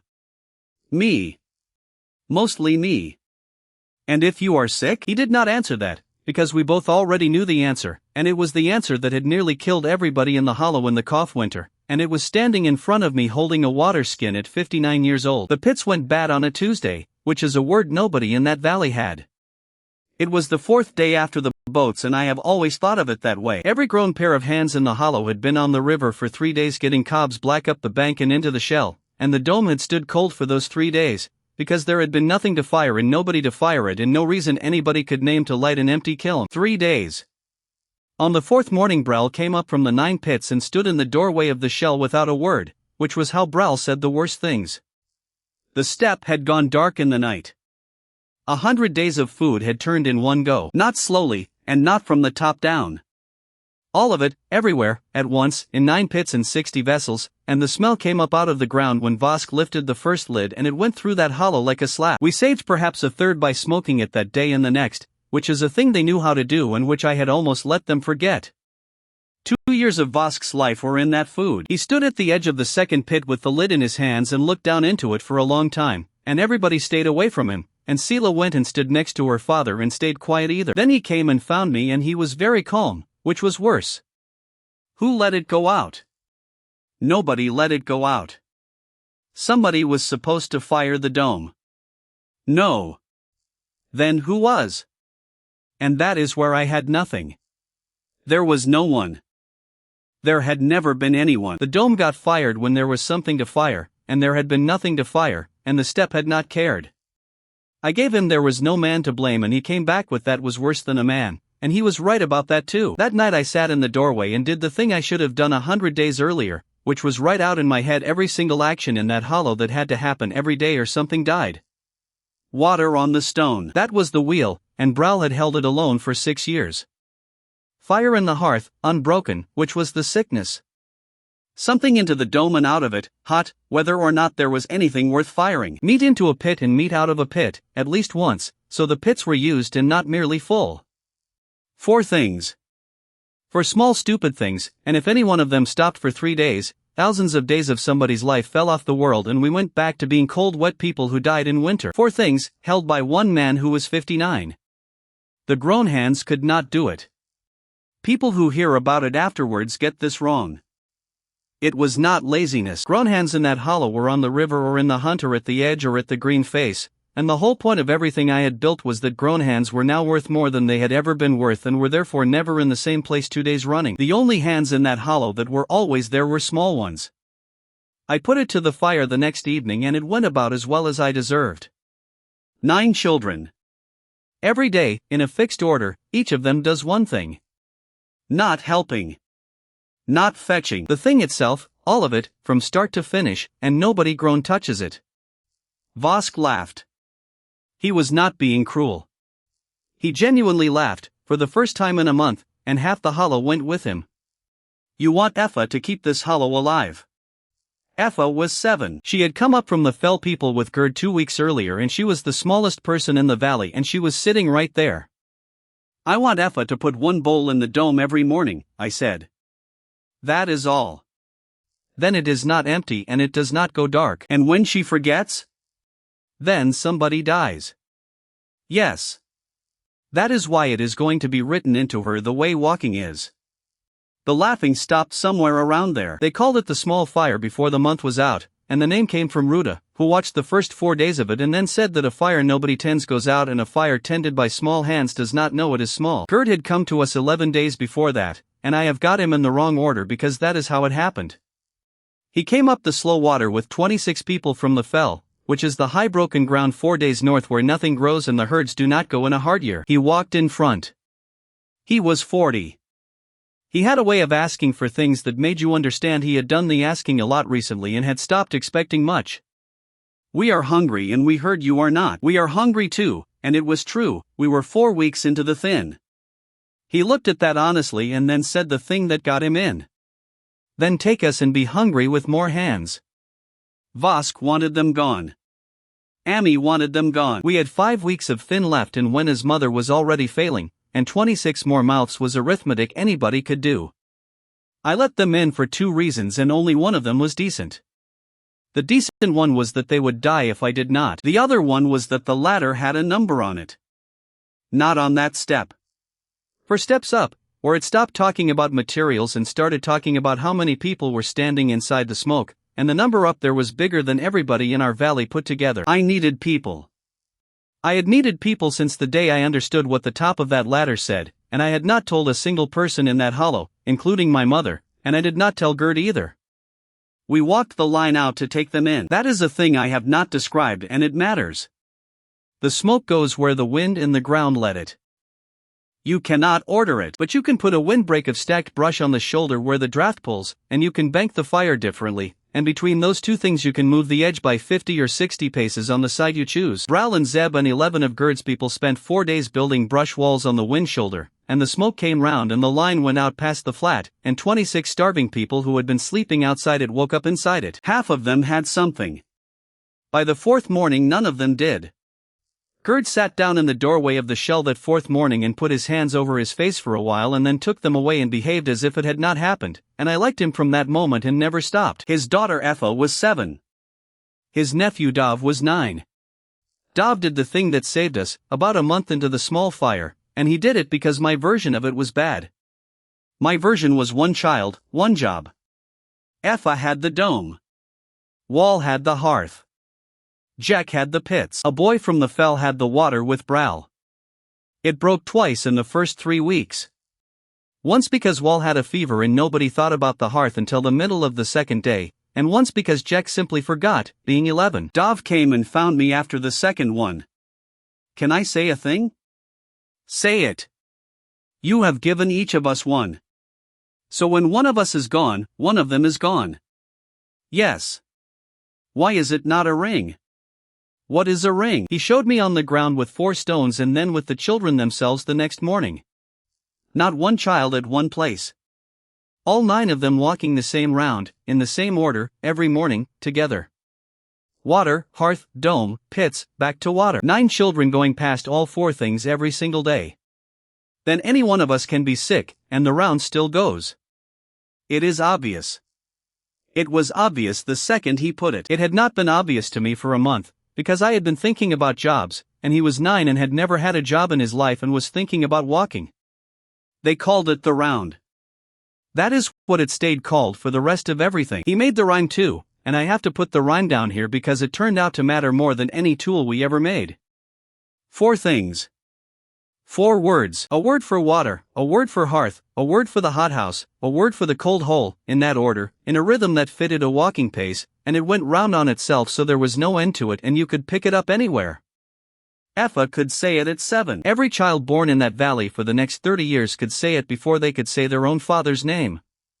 Brow put the only correction on it, and it was the correction that made it hold. He watched them do the first round and then said, "Not 2. Not 2 what? Not the same child twice in one round." He put his hand on Dov's shoulder. "You will want to. When one is sick you will want the fast one to take 2. Do not. If the fast one falls, you lose both." Dov changed it that morning to a short round of 5 and a long round of 9, so that there was always slack, and it never broke again after that. Not in the storm, not in the sickness, not in the war. Heads 4 came at the turn of the month. They came up the upper path with a man of Ashford and they were between 10 and 13, and the oldest was a boy called Ilo who had a sister at home with something wrong in her hip that no smoke was going to fix. They joined the round on the second morning. They learned the rhyme in a day and a half because it is a rhyme. And every evening at dusk they walked back down the upper path to the Ashford camp on the far side of the line, because Head had put in for places for his children and not for houses for them, and I had agreed to that without thinking about it for even one breath. So 4 children who knew every daily action that kept our world standing walked out of the smoke every night and slept where I could not see them. I noticed it in the first week. I did nothing about it, and I want to be accurate about why, because I have heard it said since that I was careless.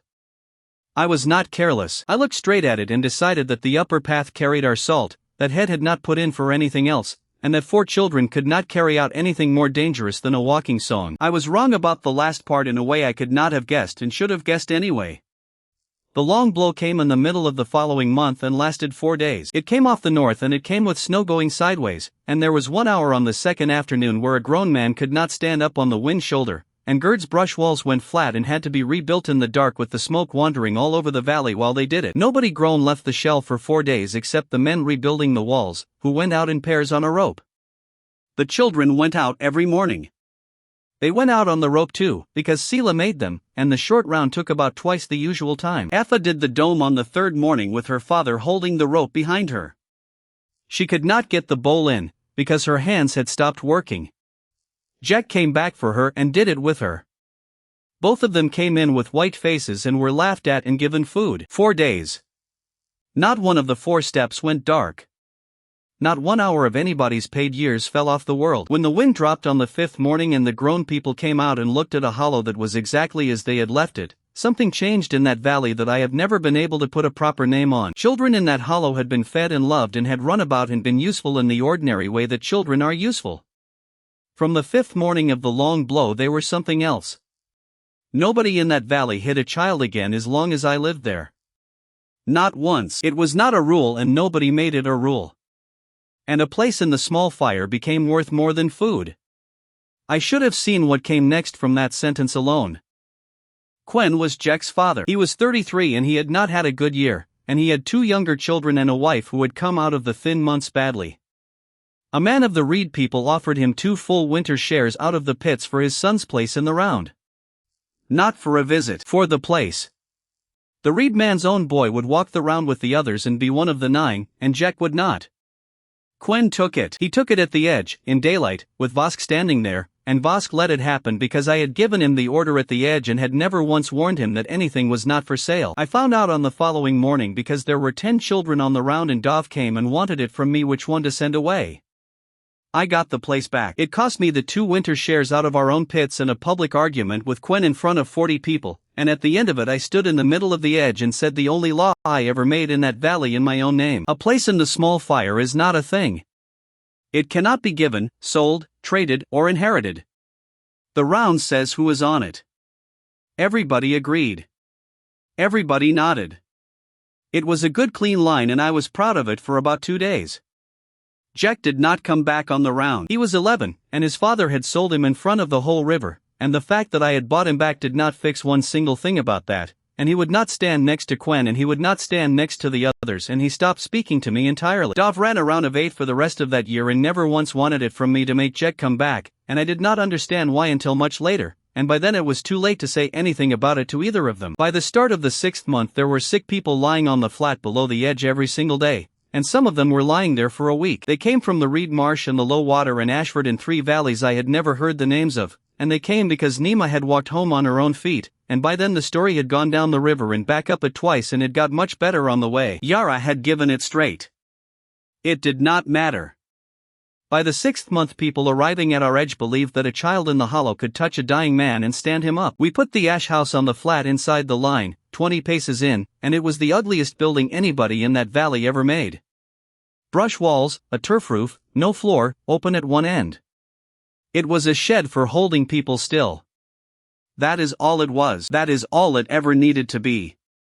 You carry a person in, you lay them down inside the smoke, you leave them for a day, and if the thing wrong with them is a sickness they walk out. Pell built the order, and Pell is the reason it did not turn into a slaughter in the first month. He was 30 and he had come up with Yara as a hired back and had stayed because there was more carrying here than anywhere on the river. He had a younger brother called Pod who pulled Cobb's boats. He was not clever the way Ruda was clever. He was clever about lines of people, which turns out to be a completely separate thing that almost nobody has. The problem was not the sick. The problem was that 100 people on a flat all believe they are next. Pell put a stone at the mouth of the ash house, and another one 40 paces back, and everything between them was the near line and everything behind was the far line, and once a day at the same hour he walked the far line and moved a fixed number of them into the near. Then he did the thing that stopped the fighting. He put the ones who could not stand in first, and he had them carried in feet first, with their heads at the back. Why the feet? Because a man who is carried past you head first looks like he is going somewhere. A man who goes past you feet first looks like he is being taken away from something. Nobody envies him. I have never forgotten that. It is the most useful thing about crowds anybody has ever told me, and it came from a man who could not have explained why it worked. 20 days.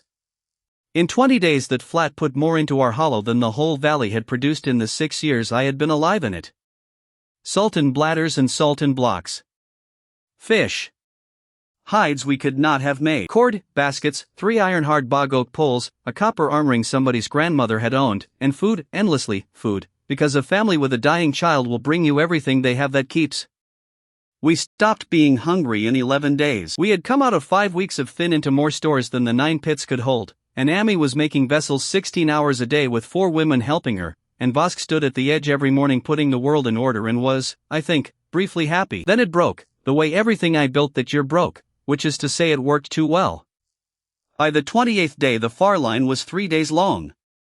3 days on a cold flat with a sick child. You cannot feed 140 outsiders and yourself, and you cannot let them inside because inside is the whole product, and the moment the line is longer than the day, the line stops being a line and becomes a crowd with a grievance. It went at the gate on the 31st day, in the morning, over nothing. A Reed family thought a Fell family had gone in ahead of them, and possibly they had. 2 people died in it. A woman of the Reed people and a boy of about 14 from somewhere upriver whose name nobody there knew and whose family had to be found afterwards, and were, 4 days later, and were told. They were not killed by anybody. They went down and the flat went over them. Pell closed the ash house that afternoon. He did it on his own without asking me, and he was right, and he took a spear but across the shoulder from a man who had been in the near line, and he closed it anyway. From the outside it looked like exactly one thing. We had a hut that made people well. We had shut it. There were 2 dead on our flat. By nightfall the story going down the river was that the hollow had started choosing. And the worst of it, the thing that saddened me for the rest of the year, is that the story was true. We had been choosing since the first morning. Pell chose, in order, out loud, every day, and I had let him because I could not do it and could not bear to. I went out and walked the far line that evening with On. She counted. That was the arrangement and she kept it. 91, when we came back to the gate. 22 of them will not be alive in a month whatever we do. 11 will be, whatever we do. The rest are yours. The rest are Pell's. The rest are yours. Pell only decides the order. You decided there are 91 of them and not 200. What do you want me to do about it? Nothing. There is nothing. I am telling you the number because you wanted it from me to tell you the number. The thing with Yara had been running for 2 months by then and I had not seen it. It came out because of Dov, and it came out on the 5th time, not the 1st, and the reason it took 5 is that Yara was extremely good at it. The Edge worked on names. Somebody came, gave a name and where they were from, and Vosk put the name in the order and Pell moved it through, and there was no writing of any kind anywhere in it, because nobody in that valley could write and I had deliberately not taught them. That is a thing I decided early and I still think I was right. Once you can write down who owes what, somebody owns the writing. So the Edge ran on Yara's memory and Vosk's, because they were the 2 who dealt with the river. A man of the Reed people would be given his hour. A different man would walk in under his name. 5 times. 5 men of the red water walked into our smoke, stood in it for a day, looked at everything, and walked back out down the slow water. Dov saw the 5th one because Dov walked the round past the ash house every morning and had a 9-year-old's memory for faces, and because the 5th one had a burn scar and had also been the 2nd one. He came and told me in the doorway of the shell, in front of On, in about 6 words, and then stood there looking like he wanted to be sick. I went and got Yara. She did not deny it either. Nobody that year ever denied anything to me, which I think says more about the size of the thing standing behind me than about their honesty. He has Nima. Cash. Cash. Since when? Since the 2nd month. She went down to the low water for the fish trade and she did not come back and a man came up and told me where she was and what it would take to keep her breathing. Why did you not come to me? And she looked at me with an expression I have seen on exactly 2 other faces in my life. And what would you have done? She finished. Gone down there? You are a child with a fire. You have no men and no spears and no way to take anybody back from anybody. You would have said something kind and then you would have gone back to your ladder. I did not have an answer for that. I still do not. Vosk wanted her put out of the smoke. Half the hollow wanted her put out of the smoke. Gerd, who owed me his whole family, wanted her put out. I kept her. I want to set out the reason honestly, and it is not a good one, and it is not the reason I gave at the time. The reason I gave was that the Edge did not work without her, that she was the only person on that river who knew every trader from the marsh to the sea by name, and that if she went the trade went with her and the ash house went with the trade. That was true. The real reason was that I could not afford to be the kind of hollow that put a woman out on the flat for trying to buy her sister back, because there were 91 people on that flat looking in at us and deciding what we were, and I needed them to keep deciding that we were the good ones. I did one useful thing. I sent 4 men down the low water with Cobb to try to get Nima out. They came back in 9 days without her and one of them had a broken arm. Kesh came up the valley himself 11 days after that. He came alone. He came in daylight. He walked up the slow water past the otter bend and up the open ground below the spill where 30 of his people had gone down under stones, and he stopped at the line with his hands out from his sides and open, and he stood there and waited. I want to describe him properly because everything after this is him. He was 50. He was not big. He was built like a man who has walked a very long way many times, and he had a mild, attentive face, and he was the only person on that flat who did not appear to want anything urgently. Vosk had 12 men on the lip inside 4 breaths. Kesh did not look at them. He looked at the smoke line in front of his feet, and then he looked up at me, and then he said the sentence that ended one kind of war and started a different one. I would like to buy an hour. Nobody moved. There is a price. I have it. I have brought salt. If your rule is that a man who brings salt may stand inside, then I have brought salt. You have my people, I said. I have one woman of the low water who is alive and eating and who will stay that way. That has nothing to do with the salt. You have eaten my people. Yes. That is the whole of it. He said it the way you say yes to anything. Not defiant. Not ashamed. He agreed with the fact and waited for the next thing. And then he gave me the sentence I have thought about every day since. Your rule does not say what a man has done. Your rule says he brings the price and stands inside the smoke. I have watched that rule for 4 months. It has let in the Reed and the Fell and Ashford and men who beat their wives and a man from the marsh who killed his brother over a boat. If it lets in all of them and not me, then it stops being a rule. Then it is you, deciding, and everybody on this flat is going to see that today. 91 people on that flat. All of them listening. I let him in. I let him in for 6 days, out loud, with a condition, and I said the whole of it standing on the lip where the far line could hear me, because he had made sure that was the only place I could say anything at all. 6 days, and while you are inside, nothing of the red water comes up this valley or onto the upper path or onto the river within a day of here. And you will get, exactly, this, you will not sicken, your body will be past what a body can do, food you carry will keep while it is in here, and the roof will not fall on you. You get all of it. It works on you exactly as it works on my mother. I am telling you that in front of everybody so that nobody has to wonder later what you got. He listened to the whole thing with his head slightly on one side. Then he stepped over the line. 6 days. He walked. That is all he did. He walked the whole of it, every day, from the wind shoulder to the 9 pits to the green face path to the dome, and he watched the round go by every morning, and he stood outside the small fire and listened to Effa saying the rhyme, and he put questions to people. They were good questions and he put them to the right people, and not one of them was about the fire. He asked Tammy how long a bowl took to dry.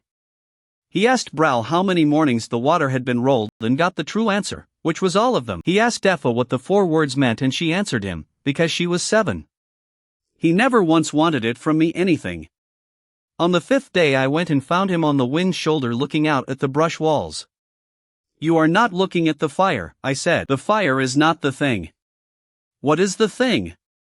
He pointed at the brush walls without any particular emphasis. That is the thing. The line moves where you build. The line is where all of it stops. Everything you have ends at a place you can walk to in an afternoon. And then he turned round and looked at me and said, you have built a country that fits inside a smell. What happens when there are more of you than fit in it? I did not answer him. I had no answer to give a man in his position and I would not have given it if I had. He nodded as if I had. Pod went missing on the 6th night. Pel's brother, 24, pulled boats for Cobb, had been sleeping on the flat by the gate because the ash house was full and he had a bad tooth and was waiting for a place. He was not there in the morning. His blanket was there. There was nothing else. There was no blood, no track anybody could swear to, no sound anybody had heard, and there were 400 people on and around that flat by then and any one of them could have walked off in the night for any reason. Kesh left at midday on the 6th day, as agreed, on his own feet, having taken nothing that anybody could name. He stopped at the line on the way out and turned round and said the last thing. I will come back and ask again. You will let me in again, because your rule is a good rule and you have not thought of a way to keep it and keep me out. And every time I come in I will know this valley better and you will not be able to stop me knowing it. Then he looked past me at the hollow, and at the round going by, and at the smoke. You have made something very fine, and I do not think you understand yet what it is worth to people who do not have it. And he walked down the valley in daylight, and Pell stood at the gate for 3 days after that looking down the river, and I had a hollow full of people who had watched me let him in and could not decide whether I was a coward or a keeper of my word, and I did not know either. I paid for the steel myself 11 days after Kesh walked out of the valley, and I did it fast, and I did it without asking anybody, which is the only decision of that whole year that On was properly angry about. 3 years. The tree wanted iron worked hot and folded and worked again until it stopped being iron, and none of that mattered, because it turned out that the price was the whole of the work. I put my hands on the hammer at the dome with Zeb on the lung and Amy keeping the wall and Browl feeding the black stack, and I worked a lump of bog iron for most of a day. I was 9 in the body and I could barely lift the stone hammer and I was very bad at it. That is the point. The tree did not want it done well. It wanted it finished. When the last fold went in, 3 years came off me between one hammer stroke and the next, and I came up to Vosk's shoulder, and my voice went down into somewhere I did not recognize, and my hands were suddenly big enough for the hammer I had spent all day failing to swing. I was 6 years old by the count of days and 12 in the body, and the hollow went over in one breath. Every blade in the valley. Every spear point, every scraper, every awl. The lip of every one of Amy's fired bulls. The nozzle of the lung, the pins in the carrying frames, the hinges nobody had known were hinges. And the door of the shell, which had been 3 planks and a hide, and which was in that same breath one grey slab of something that rang when you hit it and that 2 men could barely swing. They called it the grey door for the rest of time. People came from the low water to look at the grey door. Browl came out of the shell holding the water-rolling stone, which had a steel band round it now, and turned it over twice and put it down and stayed quiet, and that was Browl's entire opinion on the transformation of his world. Seela stood in the middle of the hollow and turned in a slow circle with a spear in her hands. Nobody in the world has this. No. Nobody. Not one person, anywhere, on any river. She looked at the point for a long time. Then she put the question that made her the person she became. How long before somebody does? I gave her the truth, which was that I did not know, and that it depended entirely on how many of us died in front of the wrong people. On found me at the ring that evening. I had put my 3rd stone in it. There were 5 in the circle now, and by any reasonable measure I had just made the hollow untouchable. 3 years. Yes. You did not tell me before. There was no one to argue with about it. Nobody else can pay for a thing that has to be done at a forge for a whole day. That is not why I am angry. Then why? Because you said you would say it out loud first, every time, before, not after. And you did not, and the reason you did not is that you did not want to hear anybody's face while you decided. She was right, and I had nothing, and she went to bed. Kesh had been gone 11 days. 20 days after the steal, a man of the reed people came up to the edge with a broken bronze knife he had taken off a red water scout on the marsh. Bronze. Not steel. Bronze, which they had not had 4 months before, and which you cannot make by accident, and which requires green rock and river black and a dome and a lung and charcoal and a man who knows what order to do it in. Kesh had walked our valley for 6 days with his hands open, and he had not needed to steal one single object. Head came at me sideways, because Head never came at anything straight. He tried to buy Browl first. I found that out afterward. He offered him a house at Ashford, a place at their fire, and 2 women to do his carrying for him. Browl listened to the whole offer politely and then went back to rolling water and mentioned it to nobody, including me. I only heard about it from Merrick, who was head steward, and who gave me the whole of it much later when it no longer mattered. Browl was the only man in the valley who could have carried our fire out on purpose and had it mean anything, and he was unbuyable, and so Head went and found a child. Ilo was 12. He had been on the round for 2 months. His sister Ril was 9 and there was something wrong in her hip and she had not walked properly since she was 5, and no amount of standing in our smoke had ever changed it, because a hip that is built wrong is not a sickness. I had gone through that with him. I had gone through it carefully, twice, because I liked him. Head told him something else. I do not know exactly what was said and I never found out, because Head was far too careful to have said any of it himself. Marek's version, years later, was that Ilo was promised the smoke was only smoke, and that the thing that mattered was the fire it came off, and that a coal off that hearth in an Ashford hearth would make an Ashford smoke, and that his sister could then stand in it every day of her life. It is even a sensible thing to think. Any careful person would have thought it. He took it on the 9th night after the steal, about 2 hours before dawn, and he did it badly, because he was 12 and had never carried fire. He took a coal out of the hearth and a clay scoop and went out down the upper path. He did not bank the hearth behind him. He did not think about the hearth behind him at all, because in his whole life he had never once seen a hearth that could go out. There was one fire in that hollow. There had always been one fire. It had been lit by a 6-year-old on a ridge and it had not gone out for 209 days. He took the middle of it out and left the rest open to a wind coming down off the wind shoulder in the 2 coldest hours of the night, and by the time Afa came round on the short round in the grey light there was warm ash in it and nothing else. She did the right thing. She was 8 by then and she did exactly what she had been taught, which was to run and get Browl, and Browl had a fire going again inside a quarter of an hour off the coals in the dome. It did not matter. It was a fire. It was not the fire. The steppe had been dark since about the middle of the night. I have gone over the 4 days that followed more times than any other 4 days of my life, and there is nothing in them that I could have changed after the coal went out the door. The sickness came back into that hollow the way water comes back into a hole you have bailed. It was not new sickness.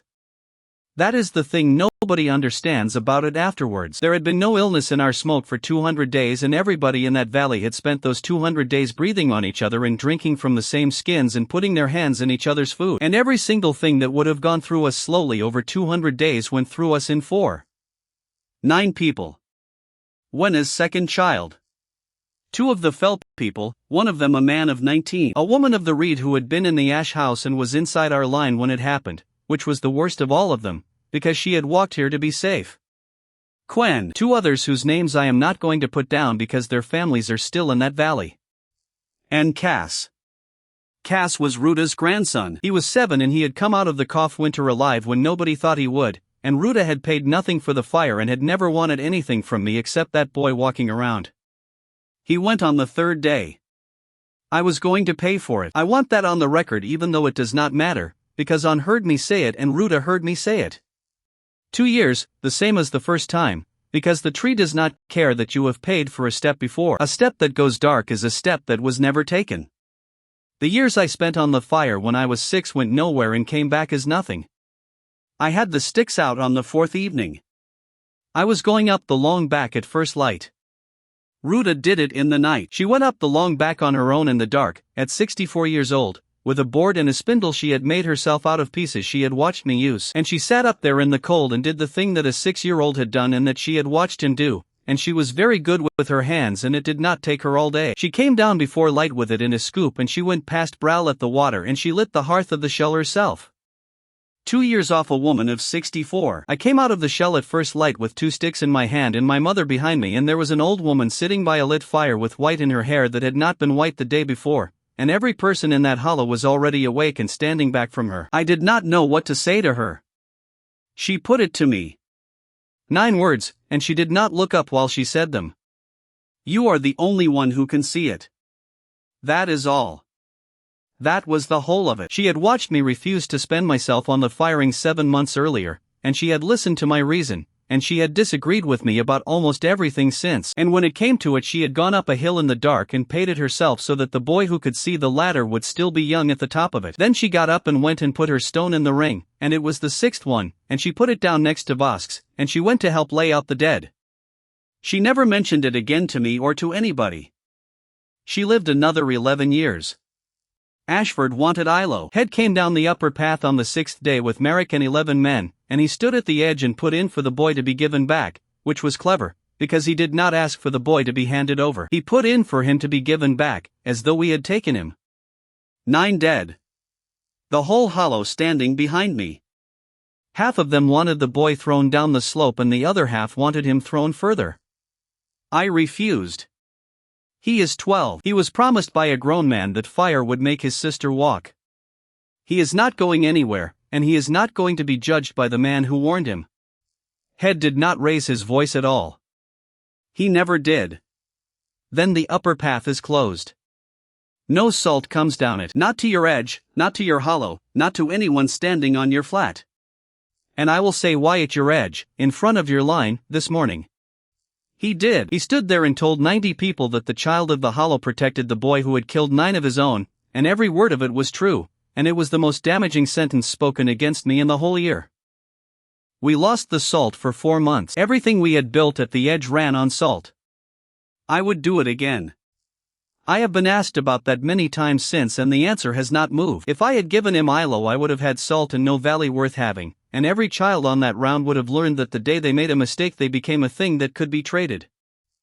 Ilo did not speak for 2 weeks. Then he started following Browl around, and Browl led him, and about a month after the dark night the 2 of them came to the doorway of the shell together, and Browl pushed him forward and stood behind him with his arms folded. Say it. Ilo said it. There should not be one fire. Go on. If there is one fire, somebody can take it. Not just me. Anybody. A wind can take it. If there are more, nobody can take all of them without everybody seeing. Where do the others go? he had it all worked out. 3 small hearths, inside the smoke, well apart, one on the wind shoulder, one at the dome, one at the mouth of the cold crack, each one kept alight by the round, and the rule that the big hearth in the shell is never lit from anything except one of those 3. And they are never lit from the big one. Only into it. Never out of it. The 3 fires. It is the single most important thing anybody built in that valley that year, and it was designed by the boy who had caused the disaster, for weeks after he caused it, at 12 years old, and Browl had made him stand up and say it himself instead of saying it for him. We never lost the fire again. Not that year. Not in the war. Not in the wind. There is no way to steal a fire that lives in 4 places and is walked between them every morning by children singing. Ilo stayed in that valley for the rest of his life. He never went back to Ashford. The red water stopped coming at us about 10 days after the 3 fires went up, and for about a week I was stupid enough to think that was good news. They did not raid. There were no more parties on the open ground below the spill. What happened instead was that people began not coming back. A man of the fell out cutting brush on the wind's shoulder, 200 paces outside the line. A woman of the reed on the upper path. 2 of Cobb's polemen at the Otter Bend. Zeb's cousin, who had gone down to the green face on his own to look at the seam and who was 19. 6 people in 11 days, all of them alone, all of them outside the smoke, none of them found. Kesh had understood the shape of us better than we had. Everything we were ended at a line you could walk to in an afternoon. Inside it we could not be hurt. Outside it we were exactly as strong as anybody else and a great deal more valuable. I forbade going out alone. Then I forbade going out in pairs. Then, on the 12th day, after the fell man's wife had spent a night on the wind shoulder calling, I forbade going outside the line at all except in a party of 6 with Vosk say so. I understood what I was doing when I did it. That is what makes it a proper mistake rather than an accident. The green face is outside the line. The brush walls that hold the smoke on the wind shoulder are outside the line. The nut ridge is outside the line. The clay of the gray bank is outside the line. Everything that fed the 4 steps came from beyond the smoke, and I had just stopped the valley going out into it. The dome went cold on the 4th day. There was no new clay and I had not thought to have Effa fire an empty one. 6 months earlier I had made a note in my own head that firing an empty dome was the whole point of her job. She had been doing it every day since. On the 4th day of the lock-in she had been moved to the wind shoulder fire, because a child had to hold that one too. We had 4 steps and 9 children and I had just added a 5th thing to the round without adding a child, and Browl had warned me, at the very beginning, in 5 words, against exactly that. The firing went dark on the 4th day of the lock-in and every pit turned for the 2nd time in one season. The steel should have gone with it 2 days later, and it did not, and the reason it did not was Zeb. The tree counts the act, not the thing. For the firing the act is clay held in heat, and there was no clay, because the gray bank is outside the line and I had shut the line. For the steel the act is metal worked hot and folded, and Ilo's small fire was alight on the dome every morning of the lock-in, because a child walked past it singing. Zeb worked that out on the 2nd evening on his own. From then on he stood at that fire before light every single morning and folded one strip of scrap over on itself twice and put it down again. It took him about as long as it takes to eat. He did it for 14 days. He mentioned it to nobody and I found out on the 9th, and every blade in that valley is still steel because a young man who could not count decided that a thing worth 3 years of somebody's life was worth getting up early for. 11 days from the first missing man to a hollow of 140 people with no stores, no salt, every pit turned twice in one season, and every step below the steel dark or dying, without one single enemy having come within a mile of us. Vosk came and found me at the empty dome on the 11th evening. He was 39. He had a white beard and a bad shoulder and he had spent the day carrying rotten meat out of a pit he had paid 2 years for. He did not shout at me. I would have preferred it. We cannot stay inside. I know. If we go out, they take us one at a time. I know. Then you had better find something on that ladder of yours that reaches further than a spear, and he went to wash his hands. The scouts came in on the 255th day and they came in running, which nobody had done in that valley since the raid. 120. 2 days down the slow water and moving. Not a party. Everything the red water had that could walk, with women carrying loads behind, which is what people bring when they are not planning to go home to the place they left. Kesh was not coming to take our winter. He was coming to take our valley. The step above the steel had been sitting there for 19 days with a price on it and a picture under it that I had been refusing to look at properly, because I knew exactly what it was and exactly what it meant. A crank, a cord, a bow laid across a stock, and a groove. 3 years. I paid it in the afternoon, at the Dome, in front of about 40 people, and I put it out loud first, before, the way I had promised, and stood where I could see her and did not stop me. 3 years came off me between one turn of a crank and the next. I came up level with Vosk. I had to be handed a different tunic. My voice finished doing whatever it had been doing for a year and settled somewhere lower than my mother's. I put my 4th stone in the ring before I went to sleep, which made 7, and Sela watched me do it and did not ask what the circle was for, because by then nobody in that valley had to ask. I was 6 years old by the count of days and 15 in the body, and I had 210 days left and 8 steps above me, and I had just spent a quarter of everything I had left on a machine. And every stick of ash and you in that hollow, every cord, every bar of steel in the store, went over into 11 crossbows in the time it takes to breathe out, and 11 is a number I have thought about since, because the tree gave us what we had material for and not one more. 11 crossbows for 120 axes. Sela made it 16. Not by making more. There were only 11. She made it 16 shooters, which is a different and much harder thing, and she did it in a single afternoon. A crossbow of that draw is spanned by putting both hands on the cord and hauling with your back. That is a grown man's job. That is barely a grown man's job. Sela was 12. She got a bolt into the groove exactly once in 9 attempts, and she was the strongest 12-year-old in that valley. I watched her fail at it for a while, and I was already doing the arithmetic that gave me 11 men and no children, which meant 11 shooters and 5 carriers, which meant the plan I had in my head did not work at any point. She went away and came back about 2 hours later with a loop of steel-banded cord on her belt and a bent bar at the front of the stock. Foot in there, and put her boot through the bar. Hook on the cord. Stand up. She stood up. Her legs did the work. The cord came back and caught. 4 breaths. Then 3. Where did you get that? From the water, meaning the rolling stone and the skins, and the way Bral had been getting full water skins up the slope for 6 years by putting a strap round his body and using his legs instead of his arms. Every child on the round could span it inside a day. Without that hook there were 11 shooters in that battle, and the 11 of them would have been overrun somewhere in the 4th minute, and I want it written that a 12-year-old girl put her boot through a bent bar and doubled our army. We had 2 days. I spent both of them on the ground, not on the ladder, and I want to set the whole of it down carefully, because it is the only battle I ever fought and every single thing in it was decided before it started. The cut is where the slow water comes hard against the rock a mile and a half below our hollow. The path along the bank narrows there to about 20 paces, with the water on one side and a wall on the other, and it opens out below onto the long flat, and there is no other way up this valley for a large party carrying loads. There is one other way up for a small party, which matters later. Everything I built in those 2 days was built around 3 numbers, and I made every one of the 16 say all 3 of them out loud before they slept. 200 paces. That is where a bolt from those bows will go through a man and where it stops being a certainty. Bral and Zeb walked out from the mouth of the cut and drove stakes and ran a hide cord between them at 200 paces from our line, all the way across the flat, and it stood there in plain sight of everybody, ours and theirs. Nobody shoots until the front of them is past the rope. 8. That is a count, out loud, from the moment the bow is empty to the moment it is loaded. Effa did the counting at the drill because she was the loudest. 8 is how long you are useless. If the 8 is not enough, the line is finished. 30. That is the one that killed us, and I will get to it. At 30 paces a stone axe in the hands of a grown man goes through steel plate. Not the steel.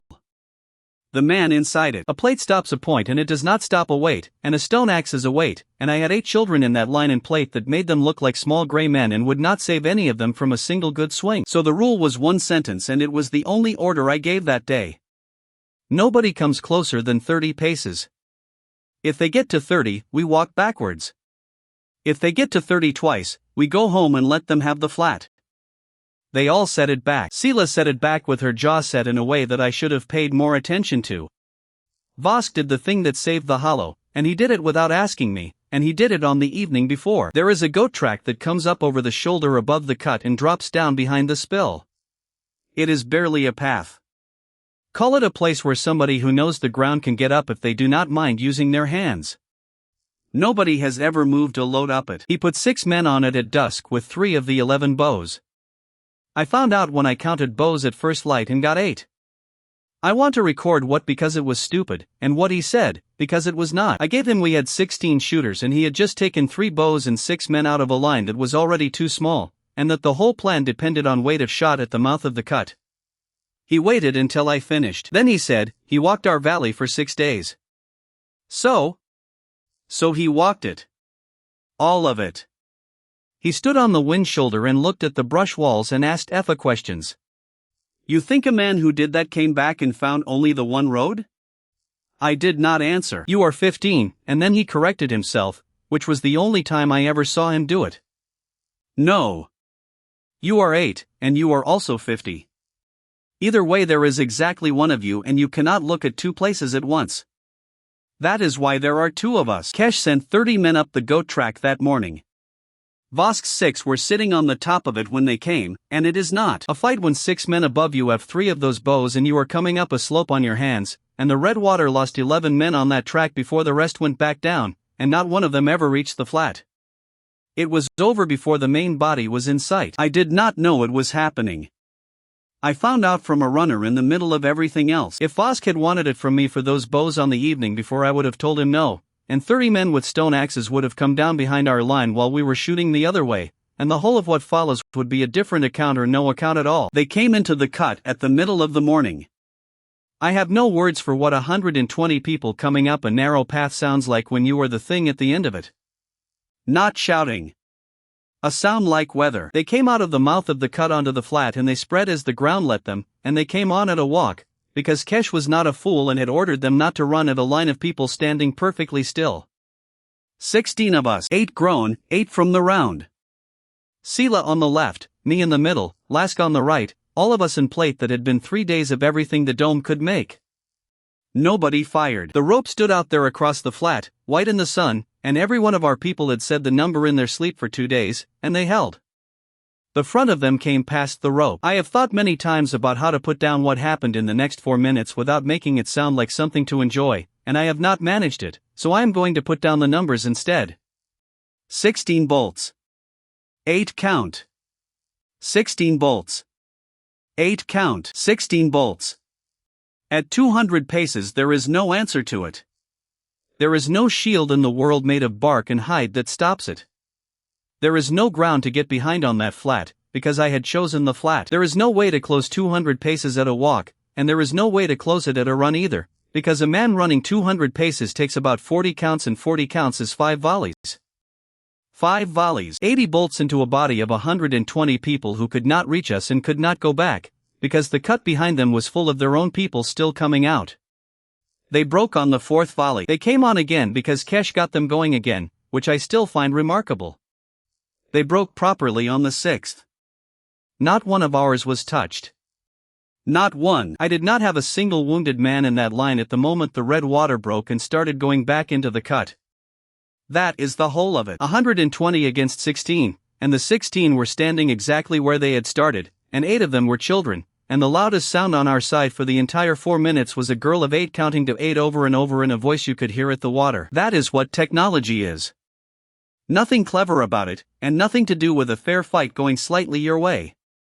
It is arithmetic that has already happened, standing in a field, waiting. Then Kesh did the only thing left to do and did it inside about a minute, and it was better than anything I had prepared for. He stopped them going back into the cut, and he turned them, and he put the taken people in front. 6 of ours. 6 people who had gone missing off the wind shoulder and the upper path and the otter bend in the 11 days of the lock-in and had not been eaten at all, because Kesh did not waste, and a man is worth more walking in front of your line than he is worth in a pot. They came forward with the red water behind them, close behind, and they came at a stumble because their hands were tied in front of them, and the first one of them was Pod. Pell was in the line. 3rd from the left. He had been given a bow because he had the shoulders for it and he had spent 11 days looking down a river for a brother. The line stopped shooting. Nobody gave that order. 16 people simply did not shoot, and the 8 count went by, and then another 8, and the red water came on behind their wall of our people, and they came past the rope and kept coming, and they were at 100 paces and then at 70. Sela's voice went across that flat like something breaking. Legs. I did not give that order. I want that clear, because it was the right order and I did not give it, and it took me a full breath and a half after she gave it to understand that it was right. At 70 paces, into legs, aimed low, a bolt goes through a thigh and puts a man on the ground and does not usually kill him, and a man on the ground in front of a shield wall of the same man is not a shield anymore, he is a hole. They shot the taken people in the legs. All 6. Pod went down about 80 paces out with a bolt through the left thigh, screaming, and Pell shot the man beside his brother and reloaded and shot again. The red water came into that hole and there was nothing in front of them and they were at 40 paces and the line was on the 8 count. That is where it should have ended and where I should stop, because everything up to there is the best work I ever did. Dov was on the left of the line, next to Sela, because Sela had put him there. He was 10. He was on his 4th span when a man came through at about 35 paces and Dov did what a 10-year-old does, which is that he finished what he was doing instead of stepping back. I saw the axe come round. It went through the plate on his shoulder and into him, and the sound it made was the sound of the whole 2 days being wrong. The line stepped back. They did it correctly, all of them, exactly as drilled, 5 paces, and shoot and 5 paces and shoot, and at 35 paces 16 bolts into a body of men who are already broken finishes it. The red water went. They went in about the length of a breath, back into the cut and down it and out of the valley, and they left the flat covered in what 120 people leave. Nobody of ours was dead but Dov, and Dov was lying about 40 paces out in front of where the line had been standing before it stepped back. I stopped everything. That is the decision. That is the one. Not Sela's. Mine. I stopped the line from going forward and I walked out onto that flat on my own, with no bow and no spear and my hands open, because the red water had gone 40 paces into the cut and had stopped there and turned round, and Kesh was standing at the front of them. I had it all worked out in my head on the way and I had had it worked out since the night before, and I thought it was the cleverest thing I had ever thought of.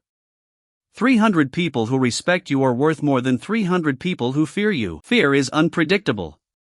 Respect can be traded with. I got about halfway and stopped, and he came forward on his own, and we stood on that ground with what was on it, and I said my piece. I offered him the line.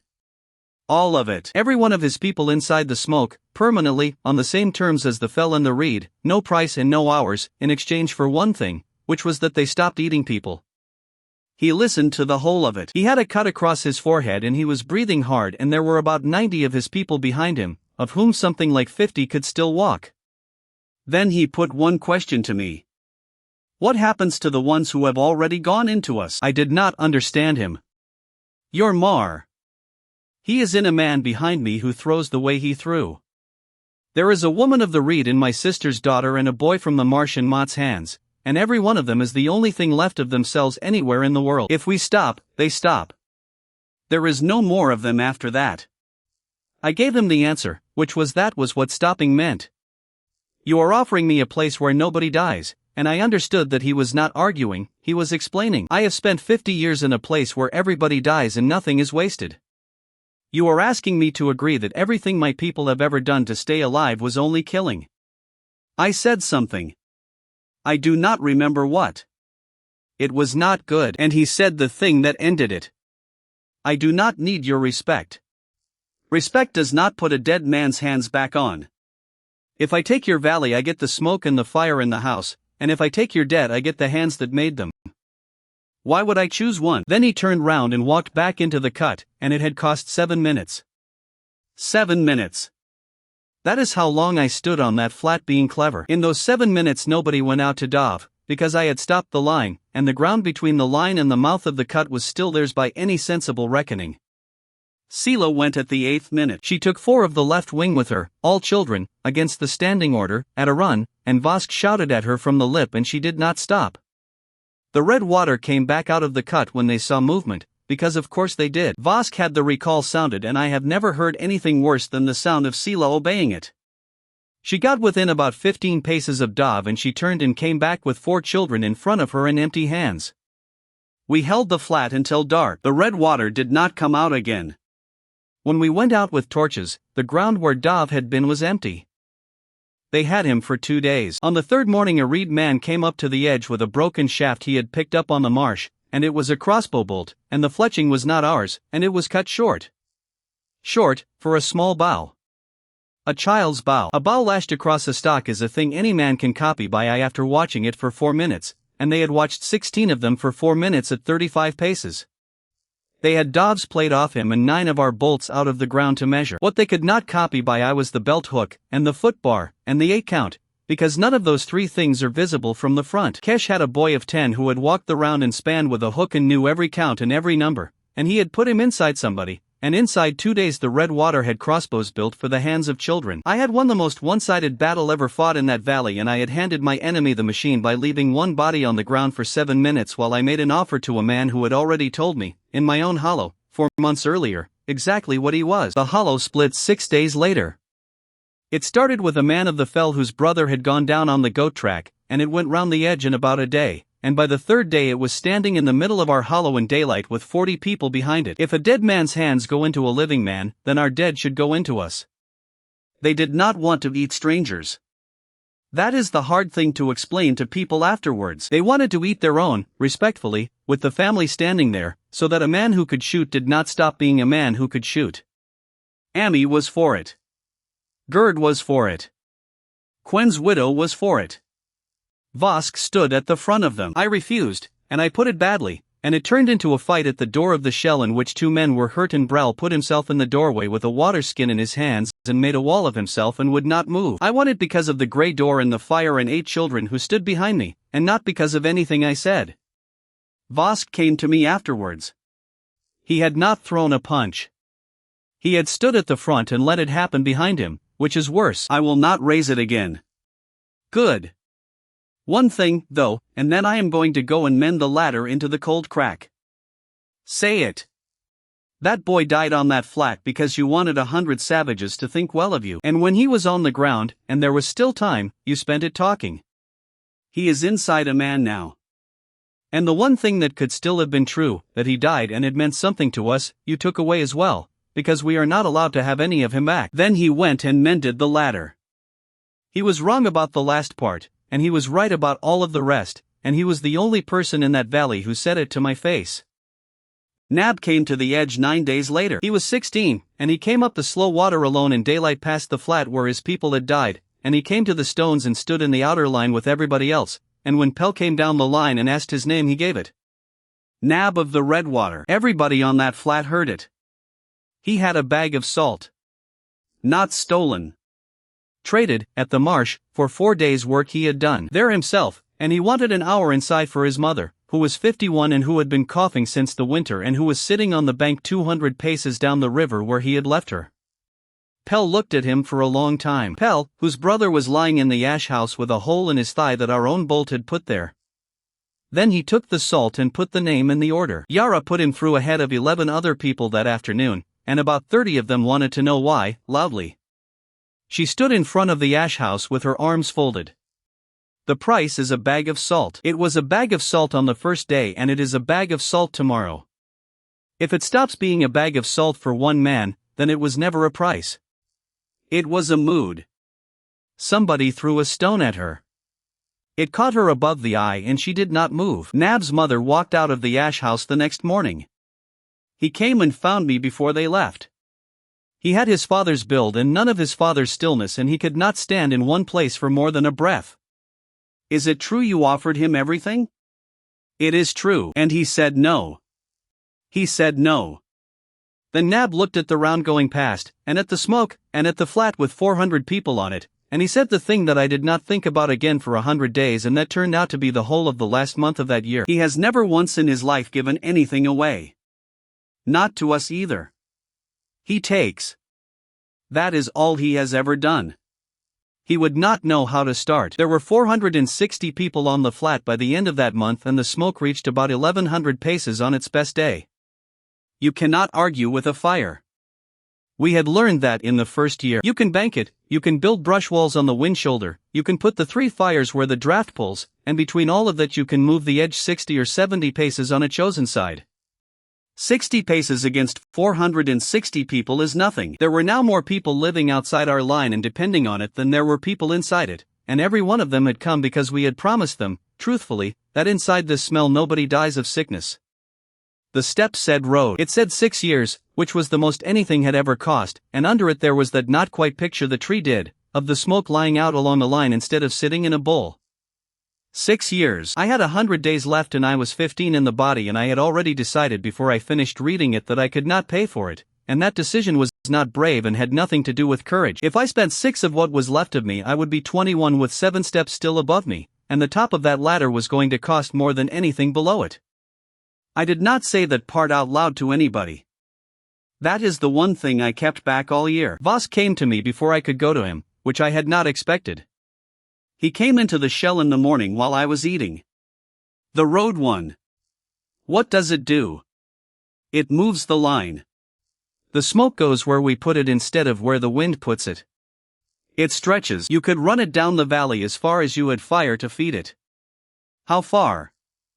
As far as we can walk in a day, maybe further. He thought about it while I ate. Then everybody on that flat is inside. Yes, and the pits stay good, and nobody out there is sick, and the ash house is not a hut with a line in front of it, it is just where they live. Yes. 6 years. Not asking. He had been standing next to me for 290 days and he had learned to read the shape of my face when a number was on the ladder. 6. I am 39. I know. He put his hands on the table. He had a bad shoulder from the spill and a white beard and 2 years already gone out of the middle of him, and he had spent 9 days at the head of 40 people who wanted to eat their dead, and everybody in that hollow knew it. That is what I came about, not the years. The other thing. Say it. If I do this, do I get to keep what I said to you after the boy? I understood him exactly. He was asking whether paying bought him forgiveness, which would have made it a purchase, and whether it bought him the right to have been right, which would have made it something else. You said a true thing, I said. You do not have to buy it back and you cannot sell it to me either. Good, and stood up, and went to the dome, and paid. I did the thing my mother taught me and my mother watched me do it, and she did not like it any better for knowing why. I stood at the edge and I told 460 people that the road that was about to come down this valley was Vosk's road, and that a hunter of 39 had bought it with 6 years of his own life so that people he had never met could sleep inside. That is not a lie. Every word of it is true. It is also exactly what I had done to him at the firing, and we both knew it, and he stood there and took it, and at the end of it he was 45 years old with a bad shoulder and the whole river knew his name. He put his second stone in the ring that evening. 8 stones now, and he had 2 of them. Sela spoke to him at the fire that night for the first time since the cut. I did not hear what she said and I did not want to. Ilo's sister came over on the day the road opened, and I am putting her here because that is where she came, and because everything that happened 4 nights later happened to her. Het had cut the upper path 4 months earlier and had not softened once, but Ril was 9 and had a hip that would not carry her, and Ashford is not a place where a family without a father does well with a child who cannot work, and there had been a bad autumn up there. Marek brought her down himself, at night, without instruction, and left her at our stones and went back up the path before anyone could ask him a question. Ilo carried her in. He had not seen her in 5 months. He had cost 9 lives trying to fix her hip with a coal and had been forgiven by nobody except the one man in that valley who never spoke, and now he was carrying her through our smoke on his back with her arms round his neck. She was not going to walk any better. We all knew that. She was going to be dry and fed and never sick again for as long as she lived inside our line, and after 8 months of that hollow I had learned what an enormous thing that was. We put her at the far steading, because that was where the newest people went, out on the long flat below the spill where the road was going to run, 3/4 of a mile down, and now, for the first time, inside. The road went out on the 297th night. It is not a road. I want that clear, because people who hear about it later think we built something. There is no stone in it and no timber. It is a light of small kept fires, 40 paces apart, running down the valley from the shell, each one tended, and the smoke of them lying along the ground in a tongue between the water and the rock, and everything under that tongue is inside. You light it in order, outward, and the tongue lays itself down behind the lighting. We had 1 night to do it in because the wind was right and would not be right again for 4 days, and we had 240 people carrying fire down a valley in the dark, and it was the single most beautiful thing I saw in that entire year. It went wrong at the 11th fire. The valley below the spill has 2 channels. The main one goes down past the outer bend. The other is an old flood cut that runs along the base of the rock, dry for years, 20 paces lower and out of the wind. Smoke lies in the low place. Of course it does. Every person who has ever built a fire knows that smoke lies in the low place. The tongue went into the flood cut and ran down that instead, and by the time anybody could see it had happened, in the dark, with the whole line lit, the smoke was running 180 paces east of where I had drawn it and the far steading was outside. It was outside for 9 hours. You cannot put a fire out and relight it in a different place at night in a wind. You cannot move 240 tended fires. We tried. We got the last 4 moved and then Brel said the thing that stopped us, which was that if we broke the line we lost all of it and there would be no road at all and we would do this again in 4 days. So we let it burn where it had gone and we sent runners to the far steading to bring them up. And the runners took 2 hours to get there because they were going through country where there was now no smoke at all. And the far steading was where we had put the newest and the weakest and everybody who could not walk fast. 14. 11 of them from the Reed and the Fell, all of them people who had been sick when they arrived and had been well for less than a month. 4 of them children of the Round, because children of the Round had been sent down to hold the far steading fires that night, since that is what children of the Round did. And Ril, who could not walk, and whose brother was 3/4 of a mile up the valley holding a fire and a line, doing exactly what he had been given it. Ilo stayed quiet to me about it. He has never said anything to me about it. Yara said it, 4 days later, and she put it in front of Pell and Bral and my mother, and she did not raise her voice. You put the road where the ground was easiest. I put it where it went.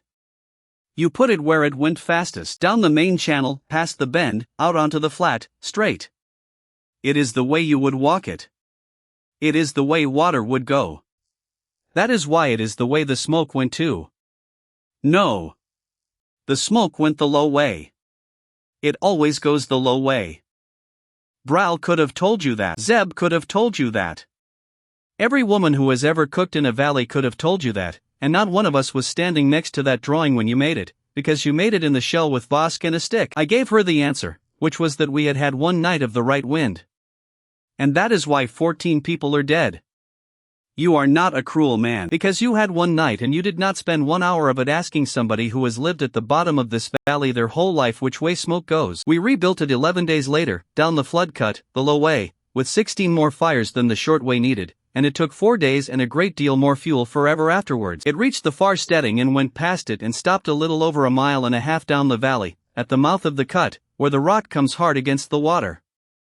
Everything on that flat was inside. 460 people, the ash house, the edge, the whole outer line that had been sleeping in the cold for 4 months.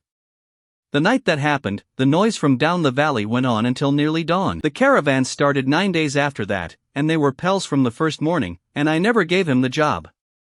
A tongue of smoke laid down a valley is a road you cannot step off. That is the whole of it, and it took us 11 days and a great deal of loss to understand it properly. Inside the tongue a man is past what a man can be. He does not tire the way he should. Nothing he carries turns. He does not get ill. 1 pace to the side of it he is an ordinary person standing in a wood, and everything he is carrying is ordinary, and every one of the things that had been true about him for a month stops. Pell ran 40 loads down to the cut in the first 10 days and lost 1/3 of them. Not to the red water. To the edge. Men stepping wide round a fallen tree and coming back in 4 breaths later with their legs gone from under them. Loads dropped by people who had been carrying twice their own weight for a mile and who had put 1 foot out of the smoke and abruptly could not. 2 men were badly hurt in that way. 1 never carried again. He came to me on the 11th day with the answer, and he was extremely angry about it, mostly with himself. They cannot see it. No. You can smell it if you stand still. You cannot smell it walking with a load on and your head down, and you cannot see it at all, and I have been shouting at people for 10 days for stepping over a line that does not exist. So make it exist. He did it with a rope. 1 line, hand thick, laid along the whole road on the inner side, from the shell to the mouth of the cut, pegged down every 20 paces. Every carrier goes with 1 hand on it or a wrist loop through it. If the rope is on your left the smoke is on your left and you are in it. The long line. Losses went to nothing inside 4 days. Not fewer. Nothing. He ran 200 loads over the following month and lost 1, and that 1 was a man who let go of the rope to be sick. A hollow that had been a hole in the ground 11 months earlier was sending steel and fired bowls down 1.5 miles of tended fire to a landing at the cut, and bringing salt and copper and black up it. The edge stopped being a strip of ground. It became a place with paths worn into it and people who had been born somewhere else living there on purpose. The road grew places on it inside a month, and none of them were planned, and every one of them was named by the people living in it before anybody in the shell knew it existed. A tended fire needs a keeper.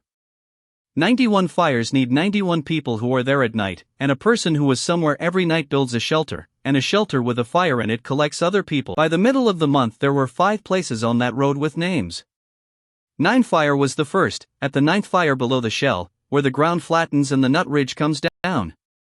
Torv kept it. He was a fell man of about 50 who had come with Gerd and had spent 8 months hauling and had turned out, when given 1 fire and told not to let it go out, to be the most reliable person in that valley after Bral. The elbow was at the 26th, where the valley turns. Ilsa had it. She was of the reed and she had come up on a carrying frame in the 6th month with a chest full of water and had walked out of the ash house 4 days later, and she had not gone home. She had 2 boys and she ran the elbow like a woman running a house, which is exactly what a fire on a road needs. Ropehead was where Pell's long line started, at the 40th. Otterhouse was above the bend. The landing was at the mouth of the cut, and the landing was the one that killed people. I walked the whole road every 4th morning after that, on my own, and I made myself learn the name of every keeper, which took me 11 days and which was the single most useful 11 days I spent that year. Here is why. On the 12th morning Torv stopped me at 9 fire. Do the fires get smaller in summer? I did not understand the question. Less wood in summer. Less wood in the whole valley by now, because we have been burning 91 fires plus the 3 in the dome and the wheel and every house. I walked up the nut ridge yesterday.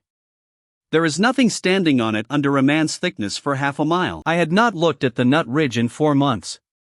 We had put 1.5 miles of permanent fire into a valley that had, before that year, supported 1 hearth. How long? 2 years, Torv. Maybe 3. Then we are carrying wood from further than a man can carry it in a day, and then the road eats itself. I want to record that a fell man who could not count past his fingers walked the ridge on his own time because he was worried about his fire, and gave me a 2-year warning on the thing that would eventually have ended everything, and that nobody in the shell had noticed at all. We started the coppice that month. Ilsa ran it, because Ilsa had cut willow on the reed marsh her whole life and knew exactly which cut makes a stump throw 6 new poles instead of dying, and by the end of the year there were 4 coppice plots along the road and a rule about which one you cut in which season. That is not on any ladder. Nobody paid a year for it. It came off a keeper and a marsh woman, and it is the reason there is still a road down that valley. Pod came out of the ash house on the 11th day of the road, on 2 sticks, with a leg that would not straighten. Our bolt, Pell's line, possibly Pell's bolt, at 80 paces, through the thigh, on the day his brother had been walked out in front of the red water with his hands tied. The smoke keeps you from sickness. It does not put a thigh back together that has been opened by a steel point and left for a day. Ruda sewed it and it healed crooked, and he was 24 and he was never going to pull a boat again. I went to see him because I thought I owed him a conversation and I had no idea what was in it. He got there first. Was it the right order? I did not understand. Legs. Sela's word. Was it right? I confirmed it, and added that I had not given it, and that it had taken me a breath and a half to see that it was. Then he got to the thing he had been sitting on for 11 days. Would you have given it? And I have thought about this since, and I do not think he was asking whether I would have shot him. He was asking whether he had been a person on that flat or a problem. I gave him the truth, which was that I did not know, and that I had been standing in the middle of the line and had not been able to work out how to say it fast enough, and that a girl of 12 had. He took that better than a lie. He runs the landing now. He cannot walk a mile and he does not need to. He sits at the mouth of the cut and puts loads on and off and knows every boat on that river by the sound of its poles, and he is the only man alive who has been carried in front of a crossbow line by the red water and has since had them living 40 paces from his house. The first child born on the road came at the elbow at the end of that month, to a long water woman whose name I never learned properly because everybody called her by her boat. Ilsa did it. Ruda came down and stood outside and did not go in, because Ilsa had done 9 of them on the marsh and Ruda had done 40 in a cave, and they had agreed between them, without me and without anybody, that the marsh way was better for a first one. The 2 of them worked out a great many things like that over the following year and told me about almost none of them. The child was a girl and she was the first person in the history of the world born inside a line where nothing gets sick. She had a cough at 4 months, out on the flat, when her mother carried her past the edge to fetch water from the wrong side, and it stopped when they came back in, and her mother did not fetch water from that side again. That is what the year actually built, not the steel. A woman at a fire, learning where the line is.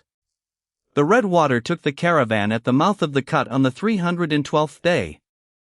That is where the road stopped. It had to stop somewhere, and it stopped where the rock came in, because the smoke could not be got past the narrows without a fire line along a ledge 2 men wide. So there was a landing at the mouth, outside the tongue by about 40 paces, where loads went off the boats and onto the road.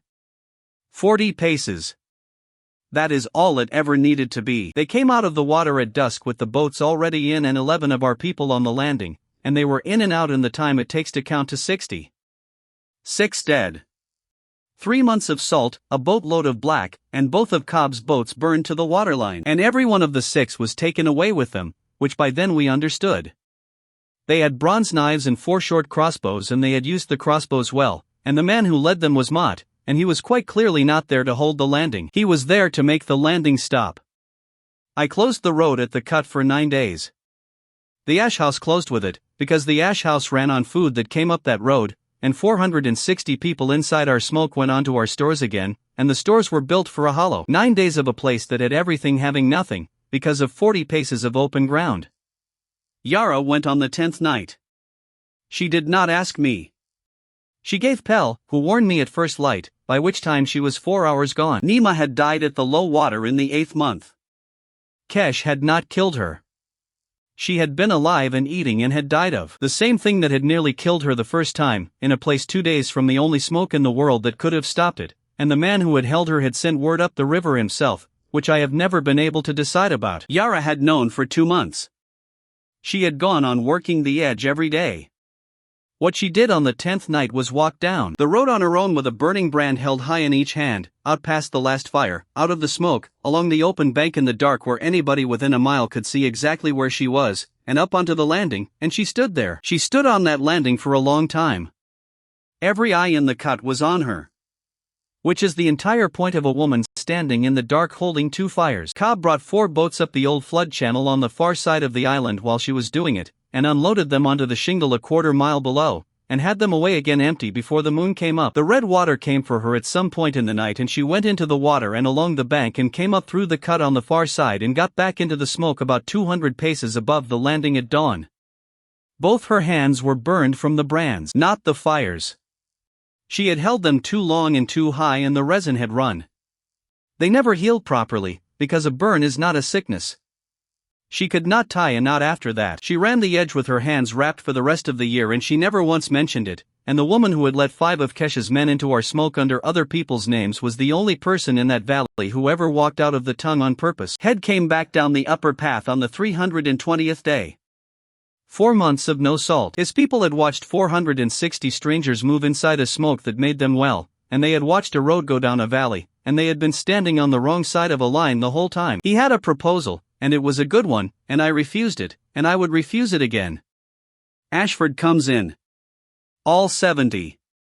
We bring the upper path with us, and the salt, and the crossing, and you get the whole of the top of this river. And 2 things. We keep our own fire. Not a fire off yours. Ours, at Ashford, made by us, and the smoke runs from it down the crossing. And our children are taught by our own, in our own place, on our own round. I gave him no about 11 words into it, and I gave him why in front of Merrick and Vosk and my mother, because I wanted it heard properly. There is one fire, and my wanting has nothing to do with it. Because the tree that gives all of this counts one place, and it counts it from one fire, and every step I have paid for is held by that count. If there are 2 fires, there are 2 lines. If there are 2 lines, then there is a place where they meet and a place where they do not, and the first cold night one of them wins and everybody under the other one dies. And the children? The round is the thing itself, I said. Nobody teaches it. There is no version of it where your children walk a different round somewhere else, because the fires they would be walking to would be your fires, and your fires do not exist. Head took that with his usual calm. Then we are done. The upper path stays shut and the salt goes to the long shore. You have a river and a road and no salt at all, and I have salt and no smoke, and one of us is going to be wrong about that by spring. He walked back up his path. He had, I thought at the time, made a bad mistake, because I had a road and 460 people and 8 steps of a ladder behind me. What he actually had was the only high crossing on that river and 70 people who could go where they liked, and I had a country that lived inside a smell and ended at a landing 40 paces wide. Gerd came and put in for the steam one, and he put in for it the way a man asks for a chore. There were 900 people inside our smoke by then, counting the road and the far steading and the edge, and every single thing any of them ate, wore, carried, or slept under was made by a pair of hands going up and down. That was never a small problem. It was the only one. 900 people is not 900 workers, it is about 300 workers and 600 mouths and a great deal of hauling, and we were spending most of the daylight in that valley moving water up a slope and grinding things between two stones. The step said 8 years and I read it 4 times to be sure. 8 years is not a price, it is a life taken out of the middle. A man of 40 pays it and comes out of it 48 with his knees gone and his teeth loose. And I had 100 people who would have queued for it by then, which was a new problem and worse than the old one. Gerd got in first because Gerd had been waiting for a year. He came into the shell in the morning with his hat in his hands like a man asking for work. The water won. I want it. Why? And he gave me the answer that I have never been able to argue with, from him or from anybody after him. Because I came here with 26 people who had nothing and you fed them out of a hole in the ground when you were hungry yourselves. That was 8 months ago. I have been a guest for 8 months. I would like to stop. Gerd. 40 years old. He had mended nets on the fell for 20 of them, which is a thing you do sitting down with cord in both hands, and which turns out to be the exact training for what happened next. I gave him what the step wanted, which was water turning something, and the something turning something else that was not water. Everybody thought about a wheel. A wheel is obvious. We put a paddle wheel in the race below the Otter Bend inside 4 days and it turned beautifully and did absolutely nothing, because a wheel turning in a river is a wheel turning in a river. Making the wheel go round is the easy half. Getting the going round to a place 40 paces away where the work is.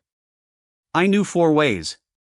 Every one of them wanted worked metal in quantities we did not have. Gerd sat and looked at the wheel for a day and a half and then went and got 14 fathoms of the cord he had been making all winter and put a loop of it round the wheel shaft and round a post and twisted it. Not tight. He left it slack and then took up the slack with a third post pressing on the middle of the loop, and he set the third post so it could be pushed in and let out. Then he stood on it, and the loop bit, and the post turned. Then he let it out, and the wheel went on turning and the post stopped. Then he did it again. He had built a belt and a clutch in an afternoon, out of net cord, because a man who has spent 20 years fixing nets knows exactly one thing better than anyone else alive, which is what happens to a line when you change the tension on it. I had known what a belt drive was since before I had hands.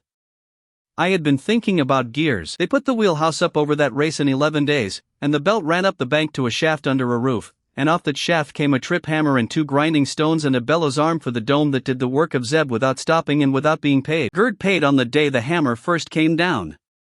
He put his hand on the shaft and let the belt take it, which was the thing the tree wanted, and 8 years went off him in the time it takes a hammer to fall. He came out of it 48. His hair went and his hands went, and his daughter Effa, who was 8, screamed, which nobody had done at any of the others, and had to be taken away by Sela. He put his stone in the ring that evening. 9. He lived another 9 years and he was never able to mend a net again, because his fingers would not do it, and I do not think he ever once regretted it, and I have never been able to look straight at that. The wheelhouse gave us about 140 pairs of hands back. That is the number Ann came up with, counting, over 9 days, the way she counted everything by then. 140 people who had been hauling and grinding and pumping were, from that month, not. For the first time in that entire year we had people with nothing to do. I put them into the small fire. Not as children. As a second round for the road, because the road was 91 fires by then and was being held together by 14 people and a rope. And that is how a valley that had ended sickness and hunger and rot ended up with 300 adults walking a line of fires twice a day singing a rhyme made up by a dead 10-year-old. The wheelhouse made 3 more buildings inside a month, because a shaft turning under a roof is useless until somebody puts something on the end of it. The hammer shed went up first, on the bank above the race, with the trip hammer under it and Zeb in charge of what went on the anvil. The cord loft came second and it came because of Halda. Halda was Gerd's cousin. She was 44 and she had come down off the fell with the 26 and had spent 8 months doing whatever needed doing, and when Gerd built his belt out of net cord she was the person who had made the cord. She came and found me the week after the wheelhouse started turning. That belt will part. When? Before the winter. It is net cord. Net cord is made to be wet and slack and it is running dry and tight over a shaft 11 hours a day. It will go, and it will go in the middle of a day, and it will take somebody's hand with it. What do you want? a room, and about 40 people who can twist. She got both. The cord loft ran off the same shaft, spinning 3 strands at once with a hook and a whirl, and it made a belt cord 4 times the thickness of anything anybody on that river had made by hand, and it made it in lengths of 11 fathoms with a splice in it that Halda would not teach to anybody until they had made 40 bad ones first. She was right about the first belt. It went on the 9th day, dry and tight, exactly as she had said, and it went at night with nobody near it. The rope walk, which is what they called the long flat shed she needed, was the 4th building. By the end of the year there was cord going down the road to the landing and out onto the river, and cord was the second thing that Valley ever sold that nobody else could make. The hands the wheel gave us back went into the road, and the road ate them, and I want to put down honestly how that went, because it is the only administrative thing in this account and it is also the thing that held 91 fires, then 140 when the road went down to the cut. The round was 9 children and it had been 9 children since the 6th month, and it walked the shell and the 3 fires and the dome and the pits, and it could not walk 140 fires down a valley a mile and a half long. Sook worked it out. She was a reed woman of about 30 who had come in on a frame with a bad chest in the 7th month and had stayed, and she had been walking the road twice a day carrying water because that is what she had been given to do. She came up to the shell one evening and stood in the doorway until somebody noticed her. "Why is it 1 round?" "Dov's round is 1 round," I said. "That is the whole point of it. Everybody walks past everything." She waited for me to hear myself. 140 fires. How long does one person take to walk 140 fires? Most of a day. So it stops being around and turns into a day's work, and if a person is slow at the start of it then the last fires are cold at dusk and nobody knows. Then what? 6 rounds, 6 short ones. Each one is 23 or 24 fires and takes a morning, and the 6 of them overlap at the ends, so that every fire is walked twice by 2 different people who did not talk to each other. That is the 6 rounds. It is Dov's round done 6 times over with the ends crossed, and it is the reason nothing on that road ever went dark in the last 2 months of the year, including the 4 days that everybody was at the cut. Sook ran it. She is still running it, as far as I know, and she has never once been inside the shell for anything except that first evening. The fuel problem came back and hit us in the last month, exactly the way Torv had said it would, only faster, because there were 2,000 people on that road by then and every one of them was cold. We were cutting from the far side of the slow water and rafting it down. That worked for 11 days and then the raft crews started coming back short, because Mott's people had worked out that a raft crew was 4 men on open water outside any smoke at all. 3 crews, 9 men. All of them in the last 18 days of the year. I closed the far bank on the 347th day and we burned turf for the last 2 weeks, which smokes badly and gives almost no heat, and which is a thing every person on the fell had been doing their whole lives and which not one person in our hollow knew how to cut properly. Halda taught it. She had 1,100 people cutting turf inside 4 days, and the smoke of turf lies lower and thicker than the smoke of wood, and the line actually went out by about 30 paces on the flat for the last 2 weeks of that year. She never got a stone in the ring. There is no step on any ladder for a woman who taught a valley to cut turf in 4 days. Kesh came up the road on the 324th day, walking inside our smoke, and nobody stopped him, because there was no possible way to stop a man walking up a road with 400 people on it in daylight. He came all the way to the shell. He stopped outside the gray door. He looked older. There were about 40 of his people left who could walk. I would like to say this in front of everyone. Not inside. So we did it outside, at the ring, with about 60 people standing round, and Vosk with a crossbow on the roof of the shell that Kesh looked at once and then ignored. I want the whole of my people inside your line. For good. Not hours. Not visits. Inside, the way the fell are inside. And we stop. All of it. From the day we come in. Nobody eats anybody. What is in us stays in us and nothing more goes in, and when we die it goes out of the world. Nobody on that hill breathes. In return I want 2 things and they are small. A place at your fire, which means my people hear what is decided before it is done to them. And a voice at your edge, so that when your pal puts the line in order there is one of mine standing next to him. It was a good offer. It was, honestly, a better offer than I would have made in his place. He had come to it because Nab had made him come to it. I found that out later. Nab had come home from our edge with a mother who could breathe and had spent 2 months on his father, and Kesh had lost 80 people in the cut and had watched a road come down a valley and had done the arithmetic. I refused. I put it in front of 60 people and I put it fast and I did not consult Vosk or On or Pell or Ruta, and On was standing 11 paces away and I did not look at her. Why? He was not angry. He wanted the reason. He always wanted the reason. Because of a boy on that flat, I said. He waited to see whether there was more. There was not. He nodded, slowly, and he did the thing that was worse than any threat, which is that he agreed with me. That is a good reason. Too small a one. Still good. Then he walked back down the road, past 900 people, none of whom touched him, and out at the cut.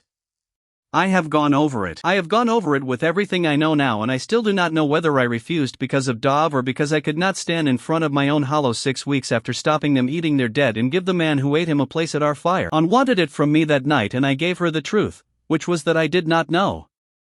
Then you had better find out before it costs somebody, and she was out by 15 days. The last step but one wanted copper. Not bronze. Copper, and a great deal of it, drawn out thin. Wire is a stupid thing to need. You cannot beat it and you cannot cast it, you drag it through a hole in a plate again and again, each hole a little smaller, and it takes forever and it takes soft metal and there is no way round any of it. Every scrap of copper in that valley had gone into bronze in the 4th month and the bronze had gone into everything. 28 days left. Pell sent 2 runs down to the low water for Cobb's copper. The first went at the cut and I have already told the shape of that story.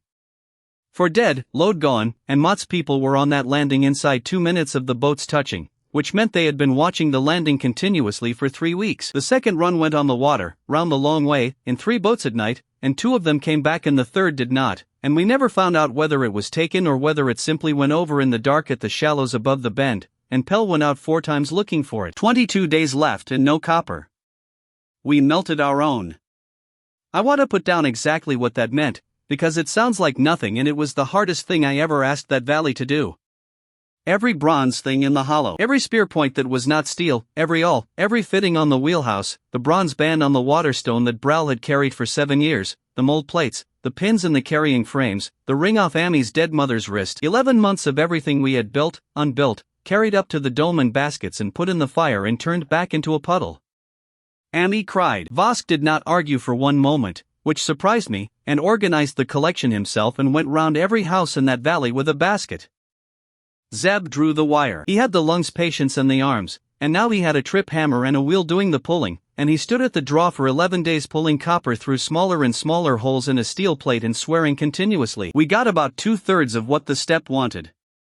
Nab brought the rest on the 338th day. He came up the road with 4 of his own people and a hand sled, and on the sled were the ingots off the boat that Mott had taken at the cut, and about the same again of raw green from a seam in the low water that his people had been working since the summer. He put it down at the edge and stood there with his arms folded. Pell put it to him. What do you want for it? Nothing, Nab, which was not true and which he corrected before Pell could answer. No. That is wrong. It is not a gift. My mother has been alive for 106 days that she was not going to have. I am not giving you anything. I am paying something back, and when it is paid I will stop. Has your father sent you? He does not know I am here, Nab. He will know tomorrow. And what happens tomorrow? Nothing. He will look at me for a while. He has been looking at me for 2 months. I took the copper. Of course I took the copper. There were 18 days left and 100 paces of wire between us and the top of that ladder. Jack died on the 340th day. He was 13. He had not spoken to me since he was 11 and his father sold his place on the round in front of the whole river, and he had not come back on the round after I bought it for him, and he had spent 2 years being the boy that everybody was slightly careful around. He came to the draw because the draw was work that had nothing to do with the round, and Zeb needed hands. And Zeb did not care about any of it and treated him exactly like everybody else, which I think was the first ordinary thing that had happened to Jack in 2 years. He was good at it. He had a feel for when the wire was about to part. The step opened at dusk on the 340th day with the wire on the frame and the wheel turning, and it opened while 3 of them were still standing at it. I did not know it would be live. I want that written plainly. I knew what would happen when it came. I did not know that the tree would count the frame finished the moment the last turn went on, and neither did anybody else, and there was no reason for anybody to be standing back. Jack had both hands on the bear line when it went live. He did not cry out. Nobody who was not there believes it. There was a noise from the frame and a smell, and he was on the ground and he was not breathing, and Ruta got to him in about 4 breaths and did everything she had learned in 65 years, and none of it was any use at all, because a heart that has been stopped that way does not care what you know. We buried him on the 241st morning of the count, with his father standing at the back of it, and Dov's family from the fell standing at the front of it, and I did not speak, because there was nothing I could have said that Jack would have wanted from me. I stopped the work for 2 days. Then I went out and stood at the draw in front of about 140 people and explained, badly, that this one is different from all the others. The fire does not burn you. The steel does not cut you unless you are careless. The road only kills you if you step off it, and it kills you slowly, and it gives you 4 breaths of warning. This one has no warning and no smell and no sound, and it does not care how strong you are, and the smoke does not protect you from it, and the smoke will not bring you back from it, because it is not a sickness. There will be a rope, I said. Like Pell's rope, on the outside of it. Nobody passed the rope. Brawl built the rope that afternoon. He took the step 4 days later without telling anybody, and I have never entirely forgiven him for it, and I understand exactly why he did it. 10 years. The tree wanted the frame turned and the line closed and the whole thing carried, and the price was 10 years, and Brawl was 60 years old. He had been rolling water down that path every morning for 7 years. He had missed 2. He came to me the evening before, which I did not understand at the time, and wanted it from me, a question that seemed like nothing. The night one. What does it do? It ends the night. Inside the smoke there is no dark. All of it? All of it. Everywhere the smoke goes, from the shell to the cut. He thought about that. Then people can work at night. They can do anything at night. And it can be seen. Yes, I said. That is the other half. A light like that on this valley will be visible from the high ground at the long shore, 50 miles, maybe more. Everybody on this river will know exactly where we are. Brawl nodded and went away. He did it at the 3rd hour of the morning with nobody there but Zeb, who could not stop him, and who has told me the whole of it exactly once and never again. He closed the line. The night ended. I was asleep and I came out of the grey door into a valley that was lit from the shell to the mouth of the cut, not by fires, and nothing like the way a fire lights anything evenly, the way an overcast noon lights a field, at the 3rd hour of the morning, for a mile and a half. 900 people came out of doors and stood in it and stayed quiet. Effa, who was 8 and had been born in a cave, walked out into the middle of the road and turned round twice with her head back. Brawl was sitting on the ground by the frame. He was somewhere past 70. That is the only way I can put it. 10 years had gone off a man who did not have 10 years, and the tree had opened the step anyway, because the tree does not negotiate and never once did. He was still breathing when I got there and he knew me. I said his name. He said, "It is very bright," and then he said the other thing, which he had clearly been holding for some time, and which he got out in 2 pieces with a long gap in the middle. I rolled water for 7 years. I wanted one that they would see from the sea. He died about an hour later, with Ruta holding his head and Zeb holding one hand and me holding the other, in the light, and he was the only person in this entire account who ever got exactly what he put in for.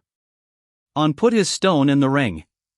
10 stones. She chose it herself off the water path, and it was round and white and about the size of a skull, and she did not explain it to anybody and she did not have to. I sat by the ring for a long time that night, in a valley where there was no night, and did the last piece of arithmetic. 1 step left. The step at the top of the ladder had a name on it that I had been able to read for 344 days and had not said out loud to one living person. And under the name, where every other step in that ladder had a number of years, there was no number. There had never been a number. I had looked at it every day of that year hoping one would appear. It said, all of it. They started arriving on the 2nd morning after the night ended. Not from the river. From everywhere. From over the fell and down the old ridge tracks and up from the marsh, in families, and in threes, and in one case in a party of 9 who had walked 4 days towards a glow on the horizon without any idea what was under it. Uma came on the 4th day with 200 people from the long shore. She was 38 and she had walked them 50 miles in 6 days along the coast road and up the river, and she came up the last of it in daylight with the whole 200 behind her in a column, and she stopped at the mouth of the cut and did not come in. Pell went down to her. Is the light true? It is true. Then she wanted to know the only question worth asking, which was whether there was food, and Pell, who had been putting people in order for 6 months and had never once lied to a line, told her that there was not. She brought them in anyway. By the 9th day there were somewhere over 2,000 people inside our smoke. I am not going to pretend I know the number. Uncounted every morning, and she gave up on the 7th day, which she had never done about anything. They were in the road. They were on the far steading flat and up the wind shoulder and in the old cold crack and along the water on both sides, and every fire on the 91 fires of the road had 4 families sleeping round it, and nobody was sick and nobody was cold, and there was, by the 9th day, effectively nothing to eat. The 9 pits went in 4 days. The edge stores went in 2 more. The ash house closed on the 7th day because there was no way to keep a path clear to it, and Pell went out and stood in the middle of the road and shouted at people to sit down for an hour, and about 1,000 of them did, which is the single most impressive thing I ever saw one person do. 3 died in the crush at the edge on the 8th evening. 2 women and a man. All of them from the long shore, all of them within 11 paces of a house full of nothing. And the step at the top of the ladder, which had wanted a number of people inside the line since the first day I could read it, went from grey to lit somewhere in the middle of the 8th day. I did not tell anybody that either. I am going to put down who came, because if I do not, then this ends up being a story about a valley, and it was not one by the end. The cinder people came on the 3rd day, out of the burned country east of the fell, and there were about 90 of them, and they were led by a man called Rask, who had walked them for 11 days on the strength of a glow he could see at night and could not see in the daytime, and who arrived certain that he had made a fool of himself. He had 2 questions, and he wanted to know them both at the stones before he would bring anybody in. Does it work on old people? It works on everybody inside it. Do we have to give you anything? That was the one I had been dreading for 2 days, because the true answer had changed. The price had been a bag of salt since the first winter, and I had said in front of the whole river that it would be a bag of salt forever. There is no price anymore, I said. There is no room and no food either. If you come in, you will be warm and you will not be sick and you will be hungry, and I cannot promise you anything past that. Rask thought about it for 4 breaths and brought in 90 people. The 2 rivers came on the 5th day under Otto, who was 60 and did not want to come at all and had been outvoted by his own people, and who spent his first 2 days inside the line sitting on a rock refusing to admit that his hands had stopped hurting. The Bone Ford came on the 6th under Dana, who was the first person to arrive with anything to trade, because the Bone Ford had grain and had been quietly having a good year, and she traded it before she put in for a single thing, which is why Bone Ford people ended up running most of the food on that road within a month. The Stonewood came on the 7th under Ham. 11 families off the marsh came the same day with no leader at all, and nobody ever worked out what to call them. And Uma of the Long Shore came on the 4th, with 200, having walked 50 miles. She was the only one of them who negotiated. She stopped her whole column at the mouth of the cut and came up the road alone with Pell, and she looked at the light and at the wheelhouse and the hammer shed and the cord loft, and at 1,100 people camped along a road, and she came into the shell and sat down without being asked. Who feeds them? Nobody. There is nothing. Then in 9 days you have 2,000 people inside a line with nothing to eat, and half of them are mine, and the first person who starts something starts it on my side because we came last and we will be at the back of everything. She was right and I had no answer for her. So put us at the front of the hungry, and I will hold the back of the line for you. I did not understand her at first, and then I did, and it is the cleverest thing anybody did to me all year. She was not asking for food. She was asking to be the group that everybody knew was worst off, publicly, first in the queue for whatever came, and in exchange her 200 would be the ones standing between the edge and any crowd that came at it. Give the most desperate people the job of holding the door, and everybody behind them can see that the people at the front of the queue are also the ones taking the risk. There was no crush at the edge after the 8th evening. Longshore men stood across it in a line 4 deep for the last week of that year, hungry, and nothing came through them, and there was not one further death in that crowd. On stopped counting on the 7th day and started again on the 9th in a different way, and this is the last thing she did before the end, and it mattered more than anything I did that week. She stopped counting people. She counted fires. There were 140 on the road and 3 in the hollow and 1 in the shell and 11 in the workshops, and every one of them had a keeper with a name, and she walked the whole road in 2 days and got all 155 names. Then she came back and told me the number that actually mattered, which was that there were 9 fires on that road being kept by people who had arrived inside the last 11 days and who had put in for the work. 9. Rask has 2 of them. Adel's grandson has 1. Dana's people have 3. So on the day you close this thing, if you close it, the ones who put themselves on a fire in the first week are the ones who will still be here in 10 years. Everybody else came for the light. Those 9 came for the work. Count those. I have thought about that a great deal since, because when the fires went out there was no more work at any of them, and every one of those 9 people had to find something else, and every one of them did, inside a month, without being asked. There were 3 days left and the top of the ladder was lit and I still had not said a word about it to anybody.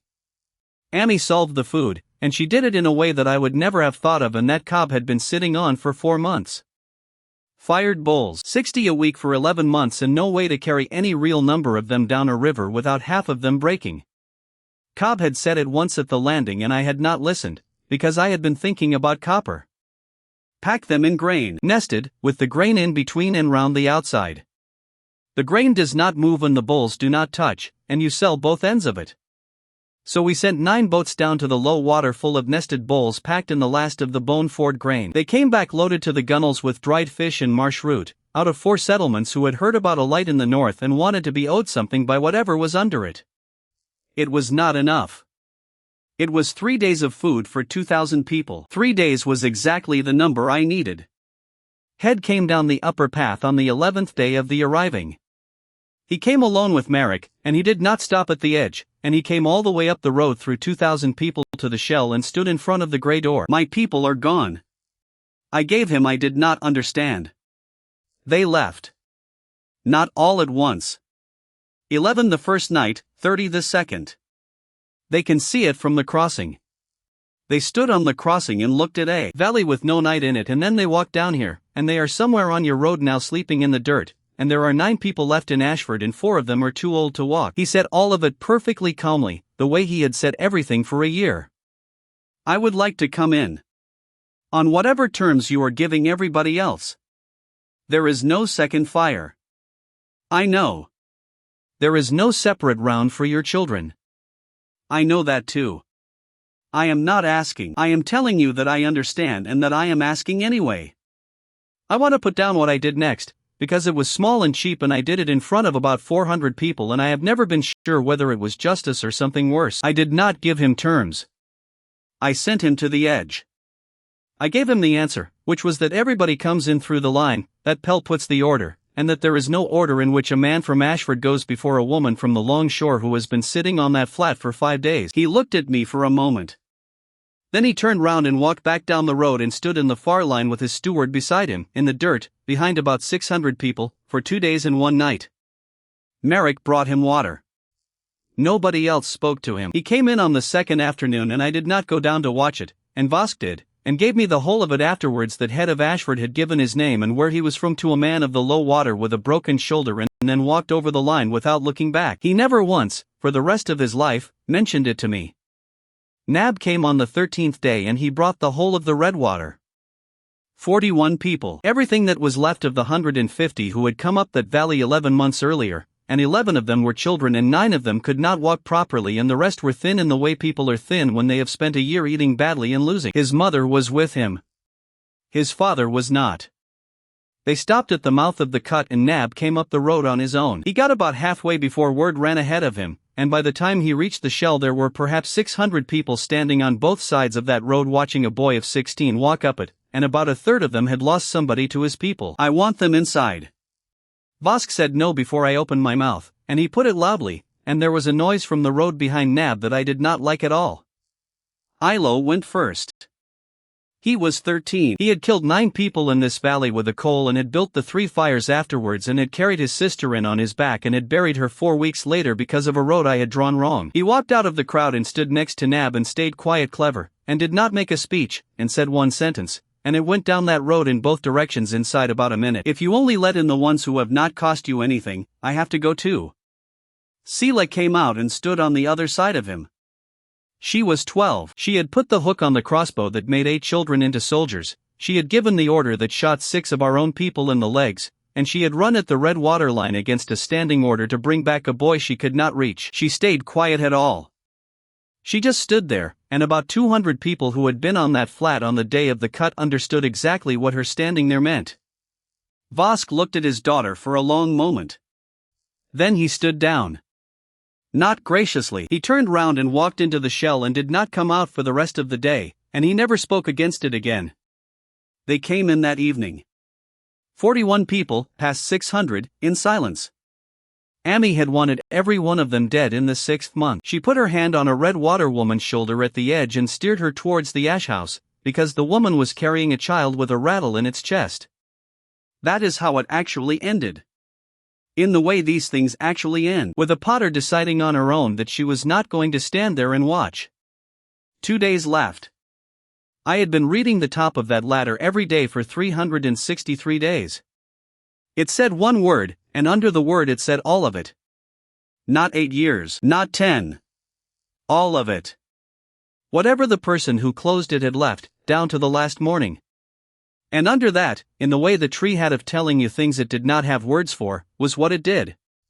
Every step stops needing to be held. Water on the stone, fire in the hearth, something in the dome, meat in the pit, the whole round, the 91 fires of the road, the smoke itself.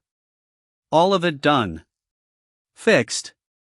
Permanent. The line stops being a smell and becomes a line, on the ground, in the same place forever, whether or not anybody ever lights anything again.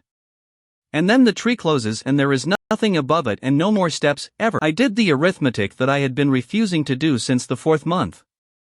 I was 7 years old by the count of days and 15 and a half in the body. I was healthy. I had perhaps 45 years in me. I could pay it. I was, in fact, the richest person in that valley by exactly the measure that mattered. I told on the evening of the 363rd day, in the shell, with the grey door shut, and I gave her the number and what it did and what it cost. She sat with it for a while. Then she got up and walked out and went to the hearth and stood in front of it. She was 26 years old. I went after her and there were about 30 people at the ring by then because word moves through 2,000 people faster than a person can walk. I am not asking you. I am telling you. It is mine. It was mine on the first morning and I have not had one of them since. Caveman stood next to her about 4 breaths later, and she was 12, and she said the arithmetic out loud in the flat voice she used on the flat at the cut, which was that she had the most years of anybody standing there and therefore the most to spend. Then Vosk came out of the shell. He was 45 and had paid twice. I have the least left. That is the whole of my argument and it is the best one. I refused to all 3 of them, out loud, in front of everybody at the ring, and I gave the reason properly, because they had earned the reason. An empire whose founder is dead on the morning it is founded is not an empire, it is a story about a dead person. There are 2,000 people in this valley from 9 different places who have been inside our line for 11 days. On the day it closes, whoever closed it is finished, and everybody in this valley looks round for who is next, and the only people who know how any of it works are a potter, a hunter with a bad shoulder, a girl of 12 and a woman who counts. And the red water are inside and the rest of that river is outside and there is not one person left who both of those sides will listen to. If any of you pays for it, it stands for the winter and it comes apart in the spring. And Ruta, who was 66 and had said almost nothing to anybody in 4 months, spoke from her stone by the wall. Then who? She finished. And I did not have an answer for a full day. I got it from Nab, and he had given it to me 100 days earlier at the edge with a bag of salt in his hands, and I had heard it and put it somewhere and not looked at it since. He has never once in his life given anything away. He takes. That is all he has ever done. He would not know how to start. I went down to the cut on the morning of the 365th day. I went alone. Vosk followed me at about 300 paces with a crossbow and I let him and we both pretended I had not noticed. Kesh was where I had known he would be, which was up on the shoulder above the narrows where a man can sit and see a mile of river and the whole of a lit valley, and he had been sitting there for 11 days watching 2,000 people walk into a place he was not allowed to be. He watched me come up. He did not get up. Your son brought your people in, I said. I know. They are inside. They are eating. Nobody has touched them. I know that too. I have been sitting here. I sat down on the rock about 4 paces from him and I laid it out, all of it, exactly, the way I had laid out what he would get on the day I let him in, because with him that was the only currency that had ever worked. There is 1 step left. It stops all of it needing to be held. The line stops being smoke and becomes ground. It stays where it is forever whether anybody tends anything or not, and everybody inside it stays inside it, and the tree closes and there is never another step. He listened. What does it cost? Everything the person who does it has. He did not react to that at all. And you are not going to pay it. No. Because you are 15 and you have 40 years. Because if I pay it, the thing does not hold. He nodded slowly, and I could see him going round the same corner I had gone round, and getting there faster. Then he said, "You want me to do it?" Yes. And what do I get for a life? I gave him the two things I had, and I had thought about them for one whole day, and there were only ever going to be two. Your people are inside forever. Not on terms. Not on ours. Not on my word or Vosk's word or anybody's word. Because after the step closes there is nobody to give a word, the line is simply the line and they are simply inside it. Nobody can put them out because there is no putting out anymore. He waited for the second one, because he had already worked out that the first one was not enough. And your name is on it, I said. Not mine. Not my mother's. Whatever this becomes, it was founded by Kesh of the Redwater, and every person in this valley and every person who comes into it for the next 100 years will know that. He was quiet for a long time. The light came up the river behind us and made the whole valley pale in a way it had not been pale in a year. 50 years. 50 years I have taken. Off men, off boys, off a woman who could weave. I have never once given anything to anybody. Not to your people. Not to mine. My son had to walk out of my house to get 1 bag of salt. He looked at his hands. You are offering me the only thing I have never done. Yes. And then he wanted to know the question, and it was the only thing he wanted to know me, and it is the thing I have thought about every day since. Where will you put my stone?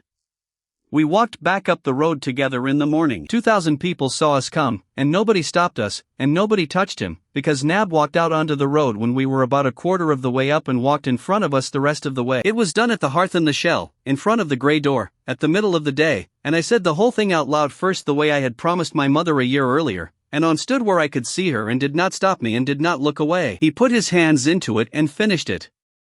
I am not going to describe what came off him, because it was not like the others and there is nothing useful in it. The line went. Everybody in that valley felt it, all at once, over 1.5 miles of ground, and there was a sound from the road that I have never heard before or since, and that was not cheering. The 91 fires of the road went out that afternoon and nothing happened. The round walked out at dusk out of habit and Effa put a bowl in a cold dome and nothing happened.